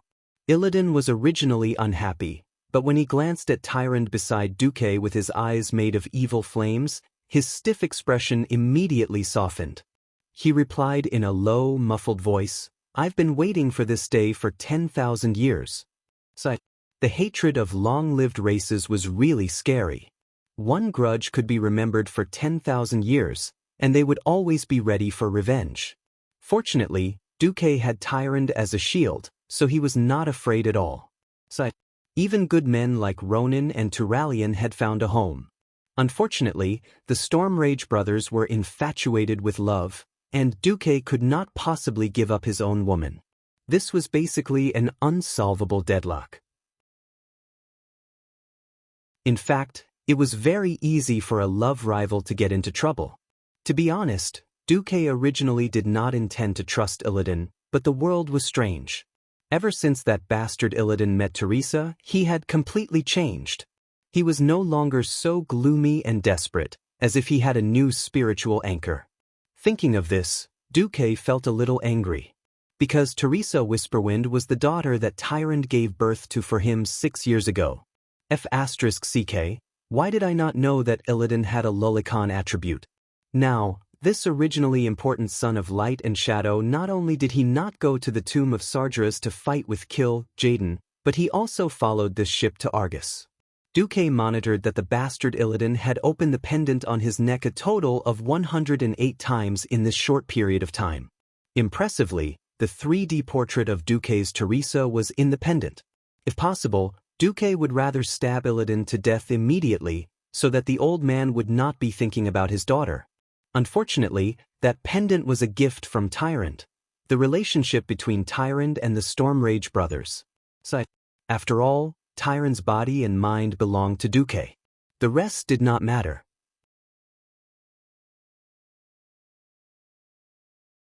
Chapter 2051. Interstellar travel had never been an easy task, let alone to an unknown planet whose coordinates were unknown. That was how it was. With a local, a guide, and a mole, it would not be a problem. As the vibration of the folded flight that had been accompanying everyone slowly disappeared, the starlight on the monitor screen of the spaceship began to shorten. In the middle of the screen was a huge planet surrounded by green light.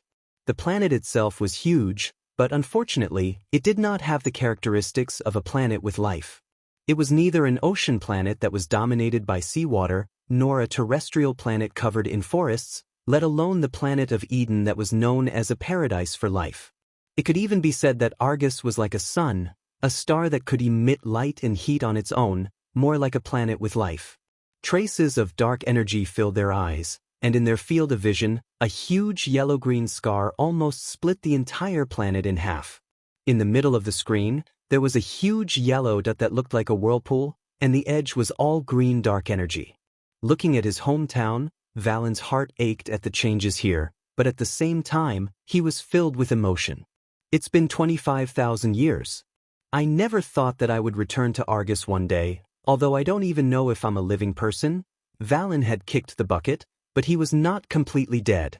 For the past decade, he had been coexisting with Orgrim in the Soul Box.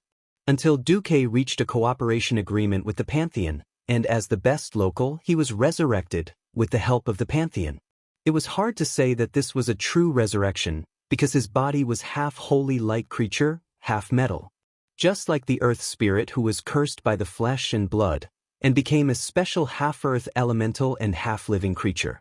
Hoof comforted her teacher, Master, it's okay. As long as we win, we can get Argus back. By then, we can even ask the Pantheon for help to restore Argus. Duque, right? Hoof had now sold herself, and of course, she could only count on Duque. Duque smiled bitterly. Damn, that old thing Valen was a cunning one, and I couldn't help but want to help save another planet. But Duque still nodded. Don't worry, as long as we can really defeat the Burning Legion, Argus is nothing to the Pantheon. They won't want to see a planet that can constantly resurrect demons. With that said, Duque complained in his heart. If it weren't for the sake of the Alliance, based on the Pantheon's temperament of purification at the drop of a hat, they would probably blow up Argus directly. Even though Valen had confirmed it a long time ago, he still felt comforted when he heard the news from Duque. As for the landing spot, I suggest here, or here. Valen casually pointed at a few spots on Argus, which had changed beyond recognition. Then, two low female exclamations came from beside Duque. That's amazing! That is indeed the weakness of the army's defense. As expected of one of the three giants, the Aradar twins knelt down and prostrated themselves on the ground, praising Valen. Willin pretentiously stroked his three bushy mustaches.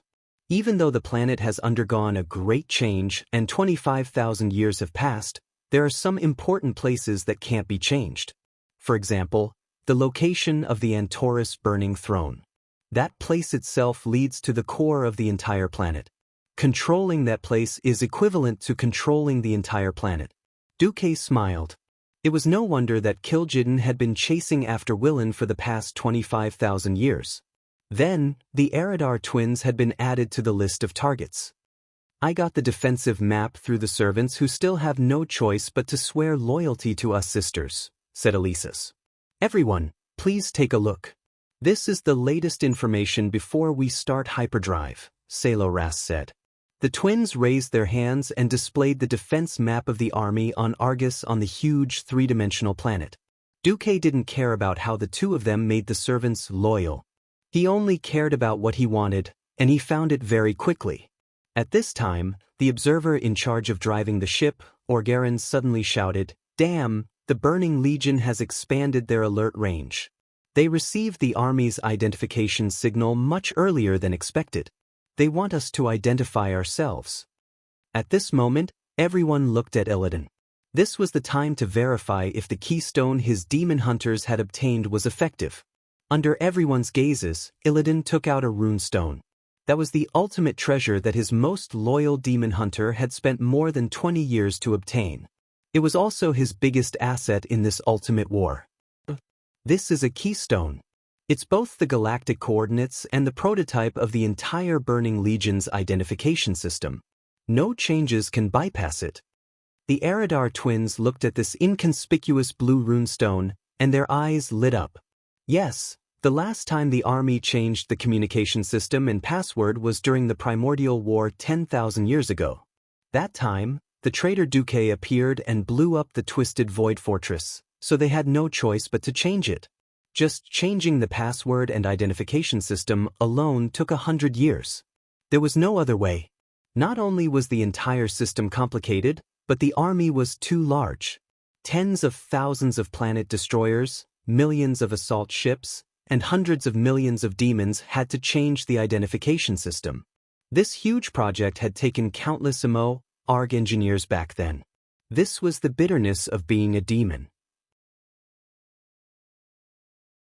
Dying of exhaustion, reviving, being forced to continue working by shaman, then dying of exhaustion, reviving again. On the other side, Illidan used his long fingers and black nails to hold the keystone and pressed it into the glowing, perfectly shaped groove on the bridge. On the other side, Queen Saloras used a little trick. What appeared in front of everyone was a very standard Aradar female warlock, but completely different from the original. On the screen, it was an Aradar male warlock. Hurry up and open the door. I'm so annoyed. I don't know if those clumsy guys have taken good care of my collection these days. If I find out that my vengeful spirit ensemble is missing a part tonight, I'll go crazy. Soon the other side replied, "Hey, you're so lucky. You actually avoided trouble because you got lost." However, 3 frontline commanders in Azeroth have been killed. Now they're driving us crazy. Don't expect to have any more days off. What? My days off are gone. Bastard. Which idiot gave the order? Saloras' acting skills were off the charts, and she looked like she was about to explode. The other side shrugged and looked as if he was also very desperate. It was General Kill, Jaden, who personally gave the order to transfer everyone. Sailor instantly looked dispirited. After a few more words of greeting, the huge green energy shield surrounding outer space opened a hole, and Duque's spaceship entered.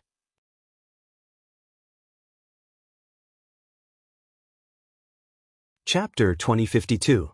They watched as the spaceship flew past 1,000 kilometers away from the space inspection station and entered the landing procedure.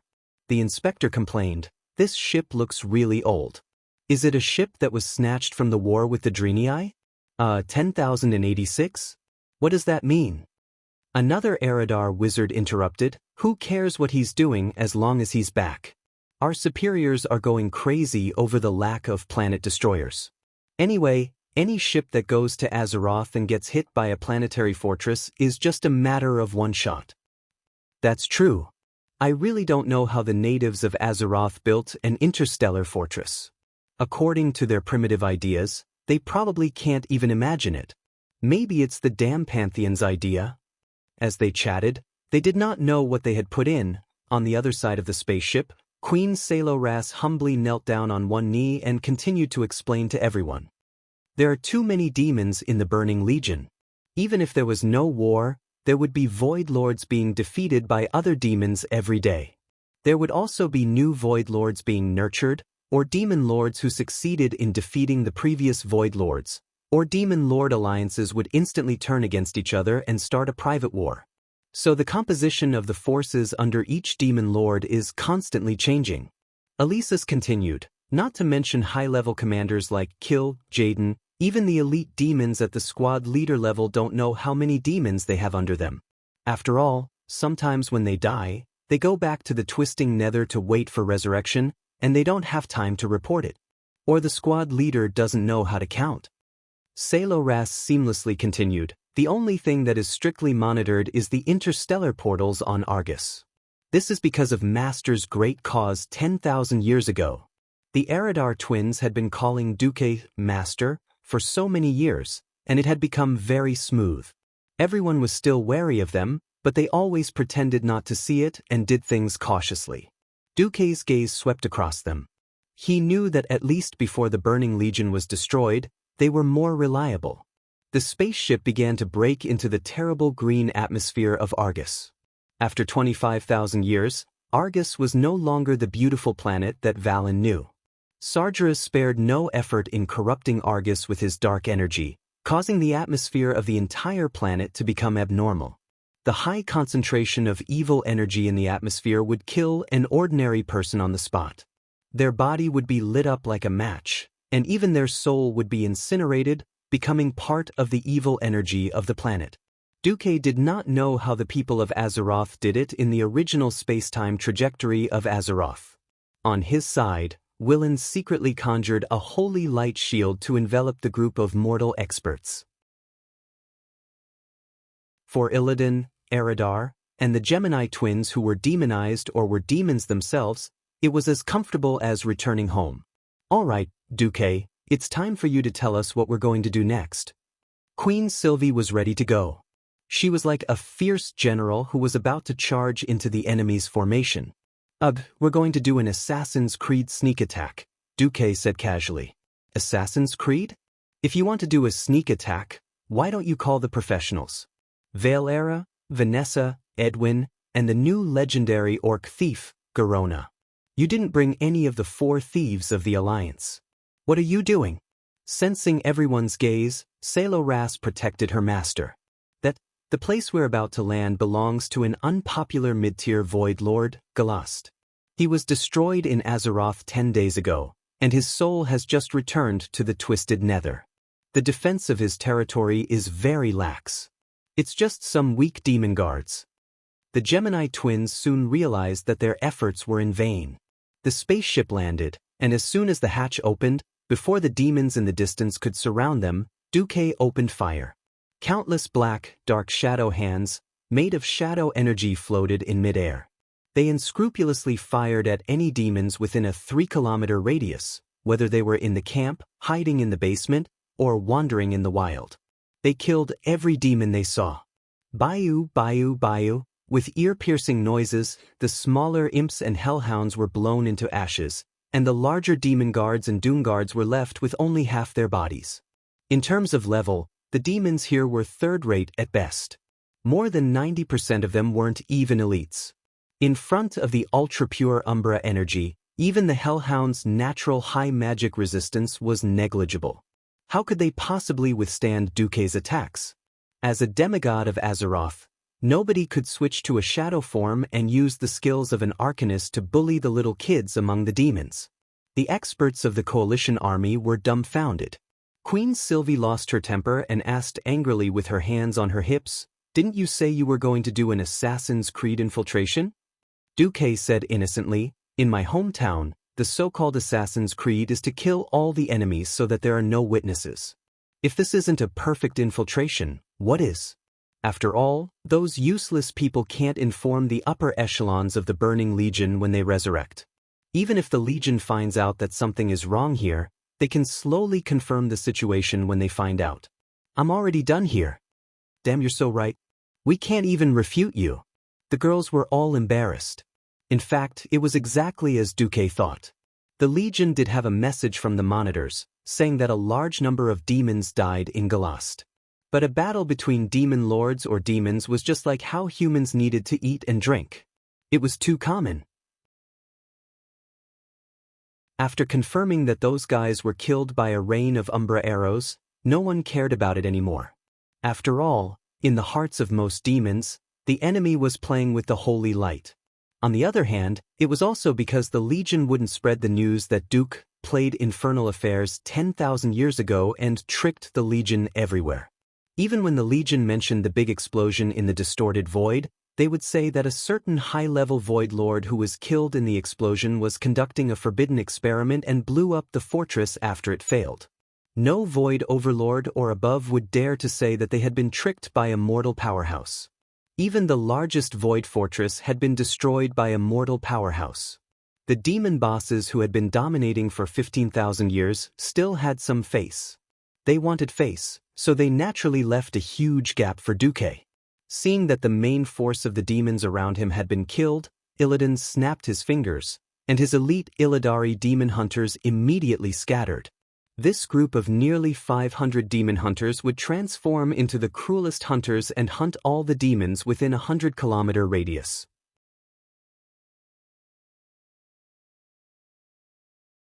Chapter 2053. Duke ordered, "Valen, keep an eye on the magical ley line beneath our feet. If we're attacked, I need you to turn an area 100 feet deep and half a mile in diameter into a land of holy light within 3 minutes." Valen nodded. "No problem. Give me an hour." Duke looked at the towering mountain at the edge of the camp that was a full 200 meters tall. Sylvanas. An old couple, old partners. One call was enough to let Queen Sylvanas know what Duke was thinking. With a wave of her hand, the 3 Windrunner sisters and Tyrant flew to the mountain. They would set up a sniper position on the mountain. There was nothing they couldn't snipe within a 10-kilometer radius. Even though Argus had slightly different elemental laws, Queen Sylvanas easily set off with her sisters using Wind Riding spell, after adapting for a while. On the side, Hoof, Kalia, and Riadaline brought a Naru to the camp's main hall. They were going to use the Naru's holy light to prepare a pure place for everyone to rest. The small-scale purification was done quickly. With a wave of Duke's hand, all the demonic furniture and decorations in the hall were burned to ashes by the fire elements. With a snap of his fingers, countless hands of magic took out the storage from Duke's dimensional bag. There was a typical human-style red carpet, carved wooden seats, and even a large alliance flag that was 8 meters by 3 meters. The entire hall was decorated in Eridar style, and the inside was completely an alliance conference room. Everyone around him didn't know whether to laugh or cry at Duke's meticulousness. With everything ready, Duke felt comfortable. "Let's begin." At this moment, all the elites of the Alliance who had followed the spaceship to Argus, be it the scattered demon hunters, the paladins of the Silver Hand, or the selected clergies, felt an inexplicable throb in the hearts of these Alliance professionals. One by one, they turned around and looked at the center of the camp. What they saw was a mysterious world of arcane magic. In the surrounding sky, the green evil visible to the naked eye was all frozen. The evil energy was like a frozen popsicle, motionless. There was neither the sound of wind nor the chirping of insects. Countless blue and white titan runes poured out from the huge magic circle in the hall, and the camp was covered in dazzling blue. Mysterious and quiet, the titan runic magic circle seemed to expand endlessly, and soon, the entire campsite was within the range of the magic circle. The dazzling titan runes dancing in the air caused more and more places to fall into silence. The wind no longer carried the manic roars of evil energy. This small world that was separated from the surrounding green world seemed to have calmed down. Once all the elements entered this area, they immediately and silently prostrated themselves. Duque stood in the center of the magic circle. Diagonally across from him, Jaina and Xianxia stood in a triangular formation, chanting a spell along with Duque. Duque didn't need their help, but there was another special reason. But placing them at the eye of the magic circle was also a good training and improvement for them. The power of the Titan magic circle was further injected into the planet, and all the elements that were not directly controlled by the astral soul began to stir. They all gathered around Duque's campsite, tumbling and surging in the air, gathering more and more. At first, the elemental energy was like a small lake, but soon it became boundless, beyond the horizon. After the incantation lasted for half an hour, this place had already turned into a sea of mana. However, for Argus, which was 100 times the size of Earth, this power was still relatively weak compared to the fallen Titan Argus, which was born from the planet.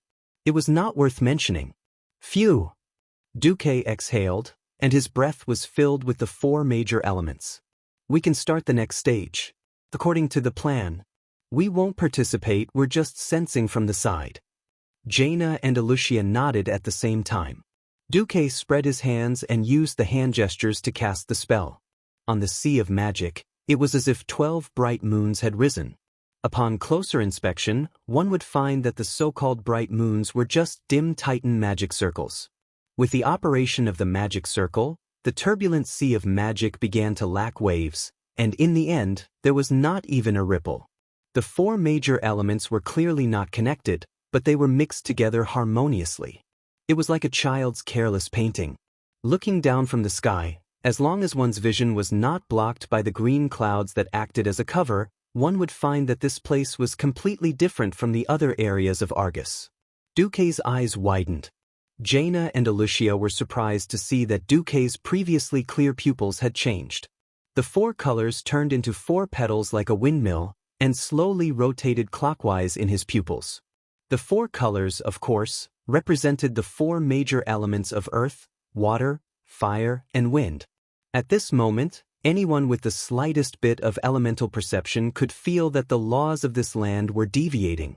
The foul and destructive evil energy seemed to be frightened, and was quickly distancing itself from the area in fear. A new power, a new law was descending, and its irresistible power was dominating all elements, taking over everything on this land. Duque's voice sounded. It was not the kind of earth-shattering sound, but in the entire elemental domain, there was not a single elemental creature that could not hear Duque's announcement. It was a majestic, solemn, and irresistible voice. Fill it, earth element. Fill it, water element. Fill it, fire element. Fill it, wind element.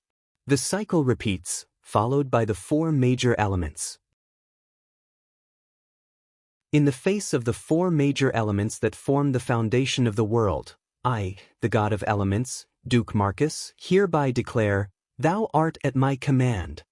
My life is with thy sword, with the laws set by the Titans of the Pantheon as the blueprint. Command the Lord of Elements of the 4 realms. If you are willing to follow this will and this principle, then respond. I hereby vow, I am willing to do all the good in the world. I am willing to destroy all the evil in the world. Thou art the vanguard of conquering the elements of this world. Answer my call. Duque gently lifted his left foot and stomped hard on the ground. A smaller portal suddenly appeared on the Titan matrix beneath his feet. The earthy yellow light occupied a quarter of the giant matrix. In that submatrix, there was a loud rumble of the earth, and a slightly fat, 100-meter-tall stone phantom slowly materialized within 10 seconds. The figure of Therazane, the mother of stone, suddenly appeared. As soon as she appeared, she knelt on one knee and sang loudly, "Therazane, respond to the call of my lord. I am willing to serve my lord and conquer this distant planet."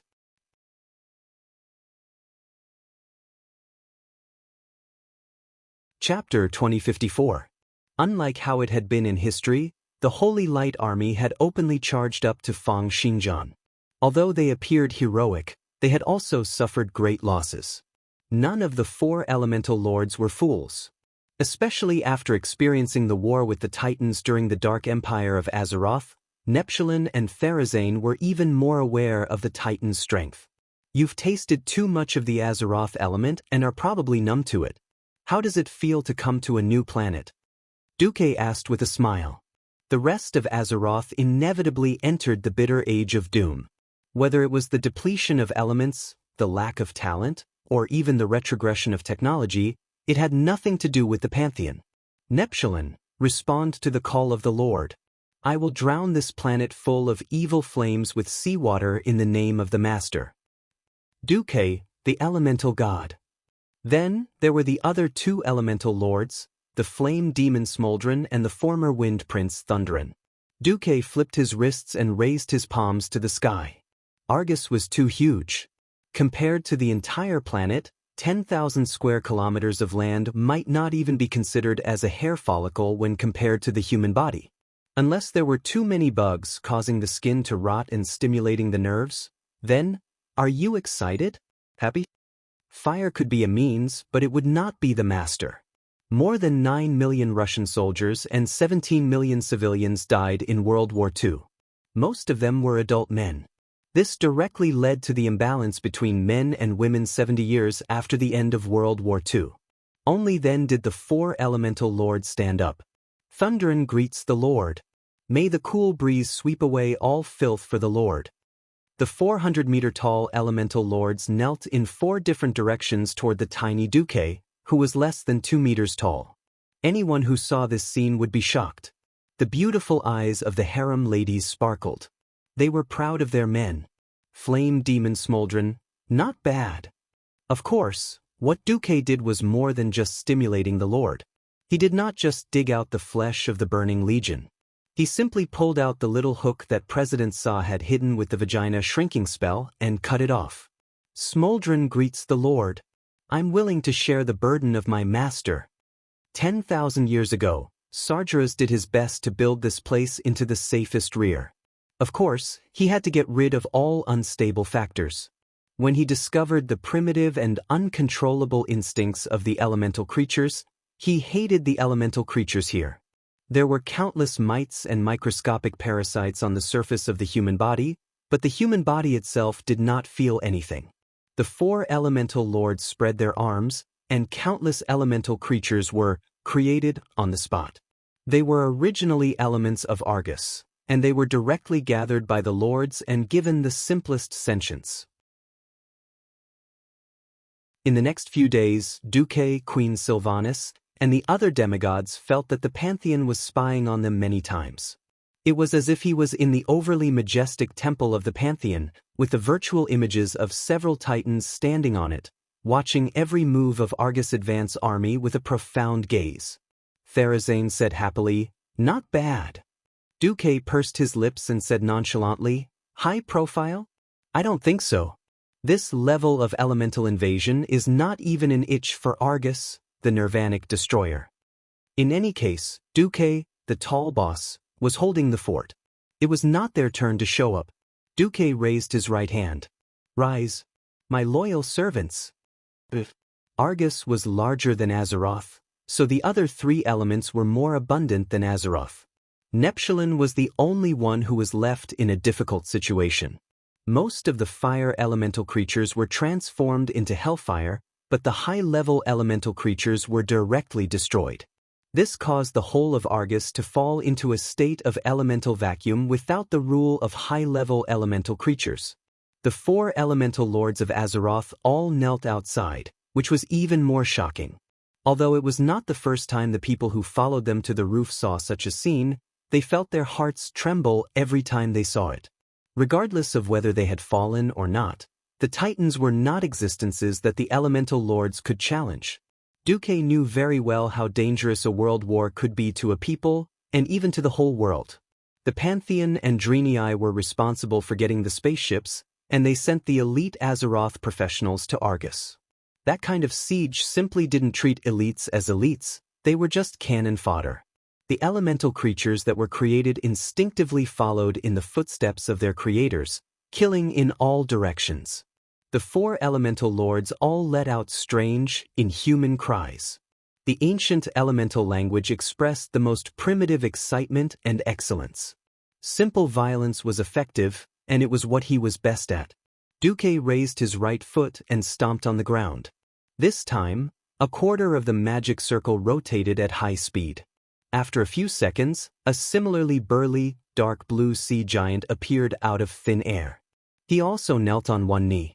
Regardless of whether they won or lost, the Pantheon could just run away.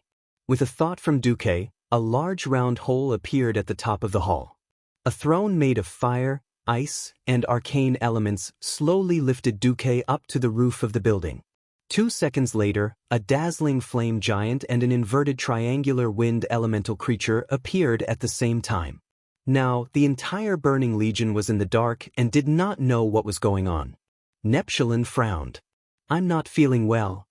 Even Jaina was sensitive enough to notice the change in Duque's prayer. She was also staring at Duque.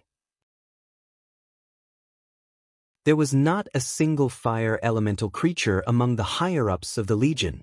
Duque smiled mysteriously and put his right index finger in front of his lips. It was a gesture for silence. "Shoo!" Not far away from Duque, Queen Sylvie, who was sitting in the air with her legs crossed and her body supported by the wind, teased, "Yo, you're really high profile." Although the Burning Legion was going to die, they still wanted to preserve as much of Azeroth's vitality as possible. Argus was basically a virgin land that had not been developed yet. That was why Duque used such a sneaky method. The 4 elemental lords showed different attitudes. Argus had been modified into the Burning Legion's fire domain. There was pitifully little water on the planet, and Neptulin was definitely the most uncomfortable one. "Then what are you waiting for? Conquer." Duque pointed into the distance where Nirvanic Argus was. "Other than that place, everything else is your hunting ground. Go and take all the unclaimed elements for yourself." Walls and whatnot did not exist for the elemental lords. In their elemental vision, Duque's glorious figure could be seen clearly. "Not bad," Thunderland rumbled.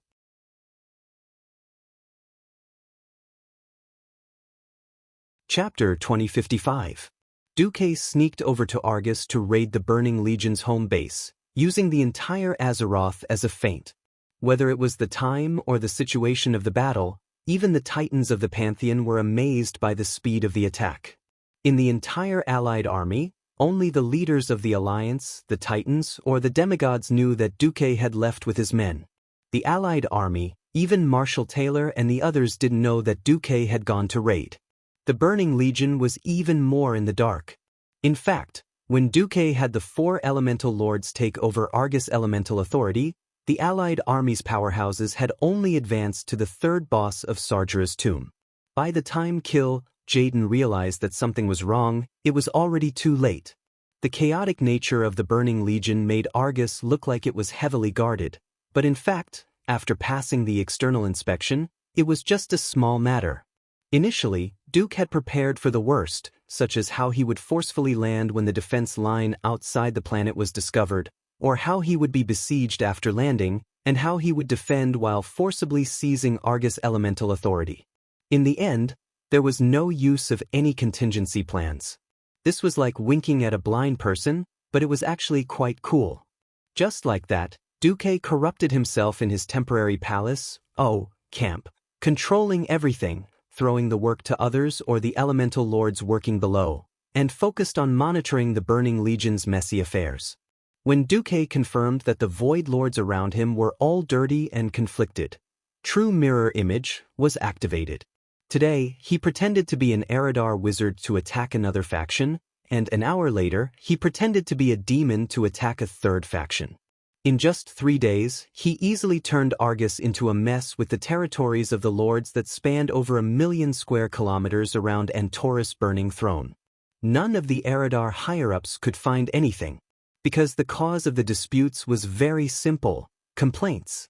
The attack on Azeroth was not going smoothly, and many long-existing conflicts began to erupt under the cloud of failure. A demon said that another demon was a coward, and another accused the other of holding them back. Whether it was cursing or blaming, to put it bluntly, it was a bunch of dogs barking at each other.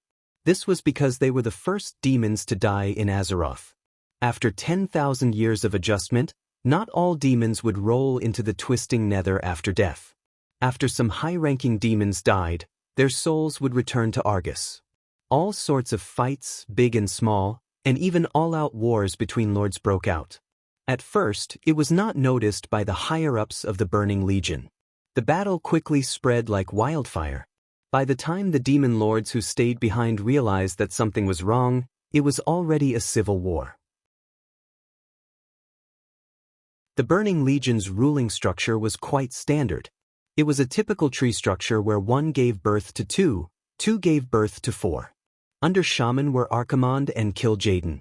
When these 2 deputy commanders were not around, the power within the army fell into the hands of the matriarch of the Destruction Witch Guild. As the most depraved and fanatical followers of Sargeras, the witches bore an evil mission: to twist the fallen titans into the unstoppable pantheon of darkness. Every matriarch had her own signature torture method. The screams of the victims would ring through the halls of Antorus. It was said that neither mortals nor demons could resist their whispers. Therefore, it was only a matter of time before the Titans collapsed. Their most successful example was, of course, helping Sargeras deal with Avenger Agrima. This caused their status in the army to rise, and they were second only to the 2 deputy commanders. In the Witches' Guild, there were a total of 4 matriarchs. The first to speak was the Mother of Flames, Nora. She had red skin, 6 arms, and a 4-story tall body. Her body was always surrounded by circles of fire elements, and she always liked to carry 2 greatswords that were more than 10 meters long. Are those bastards crazy? The green-skinned Mother of Shadows, Tima, chuckled. Anyway, it's just a bunch of trash causing trouble. If they want to fight, let them fight. Anyway, once you die in Argus, you can't be resurrected, so we don't have to worry. Idiot! Didn't you sense anything? Her skin was dark purple, and she wore a half-veil to hide her beautiful face that could charm thousands of demons. She was the mother of the night, Osala. I smell a rat. Finally, the bronze-skinned mother of the universe, Suraya, made the decision. Let the Antoran Commander Council bring Sargeras' evil dogs out to quell all the riots. Kill anyone who doesn't agree. At the same time, strengthen the defense of the Burning Throne. The Antoran Commander Council, back in the golden age of the Eridar civilization, this council was responsible for managing the defense of Argus and maintaining peace. After making a dark deal with Sargeras, these master tacticians used their military talents to organize the burning expedition and destroyed countless worlds. They controlled all the core power of the army. As long as there was an order, they would mercilessly use this terrifying power to destroy anyone who went against the will of the Dark Titans. It could be understood as the central army of the Burning Legion, while the Void Lords of other races led the local armies of their respective mountains. As for Falg and Shatug, who were infused with flames and shadows, they were Sargeras' precious pets. These evil dogs were born to kill and enjoyed destroying their master's enemies. As long as they appeared anywhere other than the Burning Throne, it would be no different from Sargeras' arrival. Matriarch Suraya was using her trump card. The cautiousness of the 4 matriarchs quickly paid off. They discovered a group of demon hunters attempting to infiltrate the Burning Throne. There weren't many, only 5. When they used the cruelest methods to interrogate them, They didn't get any useful information.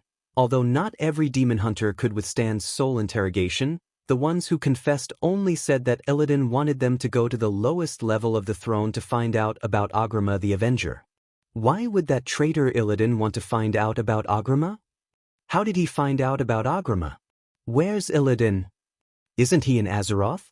The series of questions put the matriarchs in a difficult position. They also lacked information. But this was what Duque wanted to do. These demon hunters weren't dead, but a different kind of feint to make the army leaders think that there was a thief or some hidden enemy that wanted to attack the burning throne. For the sake of stability, the matriarchs made the decision to shrink the defense line. But they didn't think that it was necessary to kill Jaden, who was in the middle of an expedition, just a few demon hunters and thieves. No one would have thought that Duque's plan was actually outside the burning throne. On the morning of the 30th of September, year 36 of the Dark Portal, the entire planet Argus suddenly shook violently.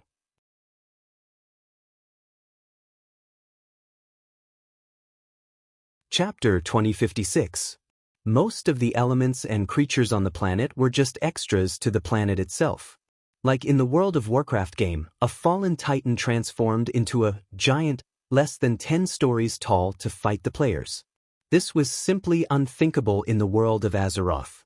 It was extremely difficult for titans to enter other worlds because of their large size. If they could shrink to the size of the Guardians, Shaman would not have been unable to pass through the portal in the Ancient War. It was extremely difficult and painful for a titan to shrink to a height of less than 100 meters. It was like a 2-meter-tall man forcing himself into a drawer. Even if he knew how to shrink his bones, it would still be a pain in the ass. If it was not necessary, such as to pass through the portal, where would a titan shrink so small?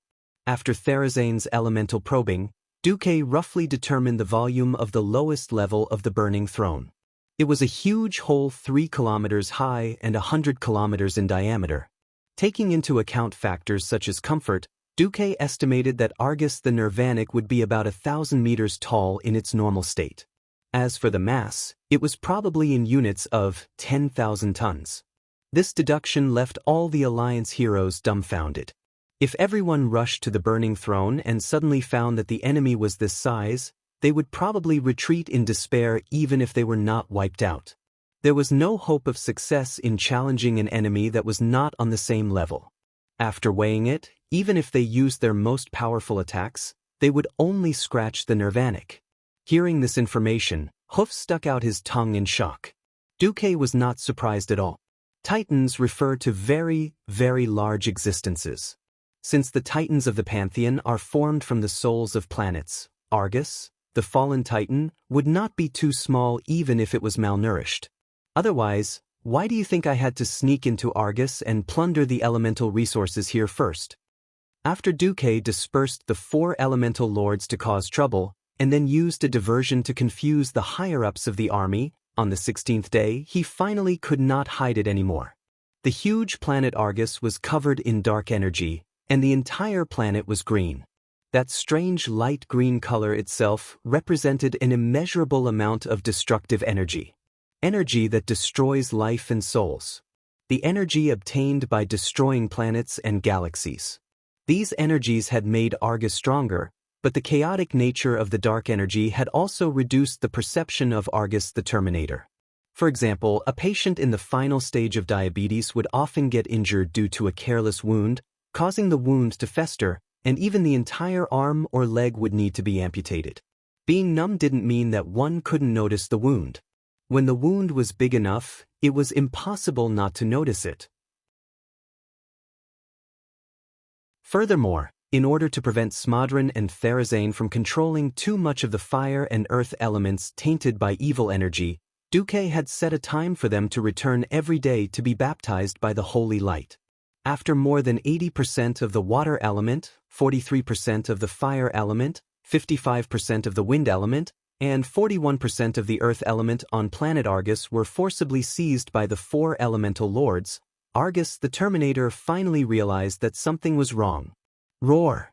It was a world-shaking roar that resounded throughout the entire Antorus burning throne. Who is it?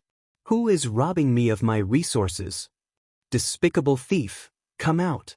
Argus the Terminator's furious roar alarmed the entire upper echelons of the Burning Legion, including, of course, the Havoc Witches.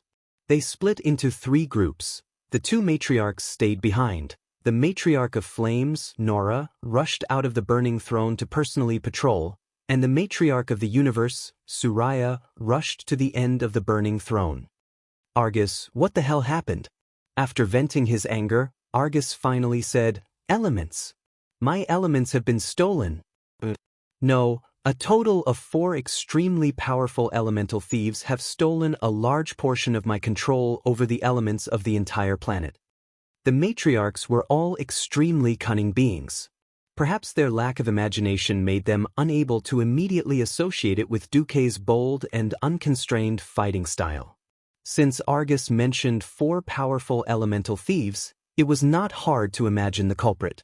To be able to steal the power of a titan, this elemental creature itself was very strong. Besides, it was either they didn't come, or there were 4 of them. Suraya suddenly came to a realization. Damn it.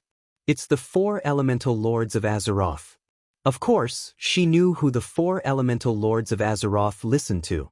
The elemental demigod Duke Marcus on that damned planet had long been the army's #1 enemy. Sargera's and Jaden's fear of Duque was on par with the Pantheon's. No matter how much Suraya didn't get along with the other lords, she didn't dare to hide or hesitate in such a big matter. Unfortunately, it was too late. As soon as the Terminator's rage was vented, Duque knew. Duque, who had secretly set up a magic net all over Argus a long time ago, informed all the experts of the Allied army immediately. There were only 2 words in the order: do it. On this day, the one in charge of representing the army's upper echelons was Admiral Aphrax of the Antoran Command Council. Of course, the noble admiral didn't need to patrol the area on foot. She piloted a fleet consisting of 1 space battleship, 3 cruisers, and 8 frigates, and patrolled the area within a 1,000-mile radius of the Burning Throne. This female General Eridar had red skin similar to Jaden's, and always wore heavy armor. She was one of the rare experts who didn't sell her body, didn't rely on witchcraft, and only relied on her own strength to climb to a high position. But she didn't expect that there would be an enemy who dared to attack her flagship under Argus. Beep! Suddenly, an alarm sounded on the bridge. Alarm? Is it a false alarm? Eridar's crew was a little confused. Which blind damn lord is it? Aphrax frowned. In the next second, she found out that she was wrong. His flagship let out a loud explosion, and the entire bridge was filled with light and shadows. In the blink of an eye, she saw the sky outside. It wasn't something displayed on the screen, but an extremely powerful existence that directly destroyed the deck of the flagship, passed through the large gap of the height of 3 people, and killed its way in. An arc blade surrounded by evil green light easily cut open the stomachs of a few elite demons that rushed up, and the perpetrator entered the Admiral's sight. The first thing she saw was a pair of curved demon horns that were no different from those of the Eridar race. A hybrid demon? Aphrax frowned.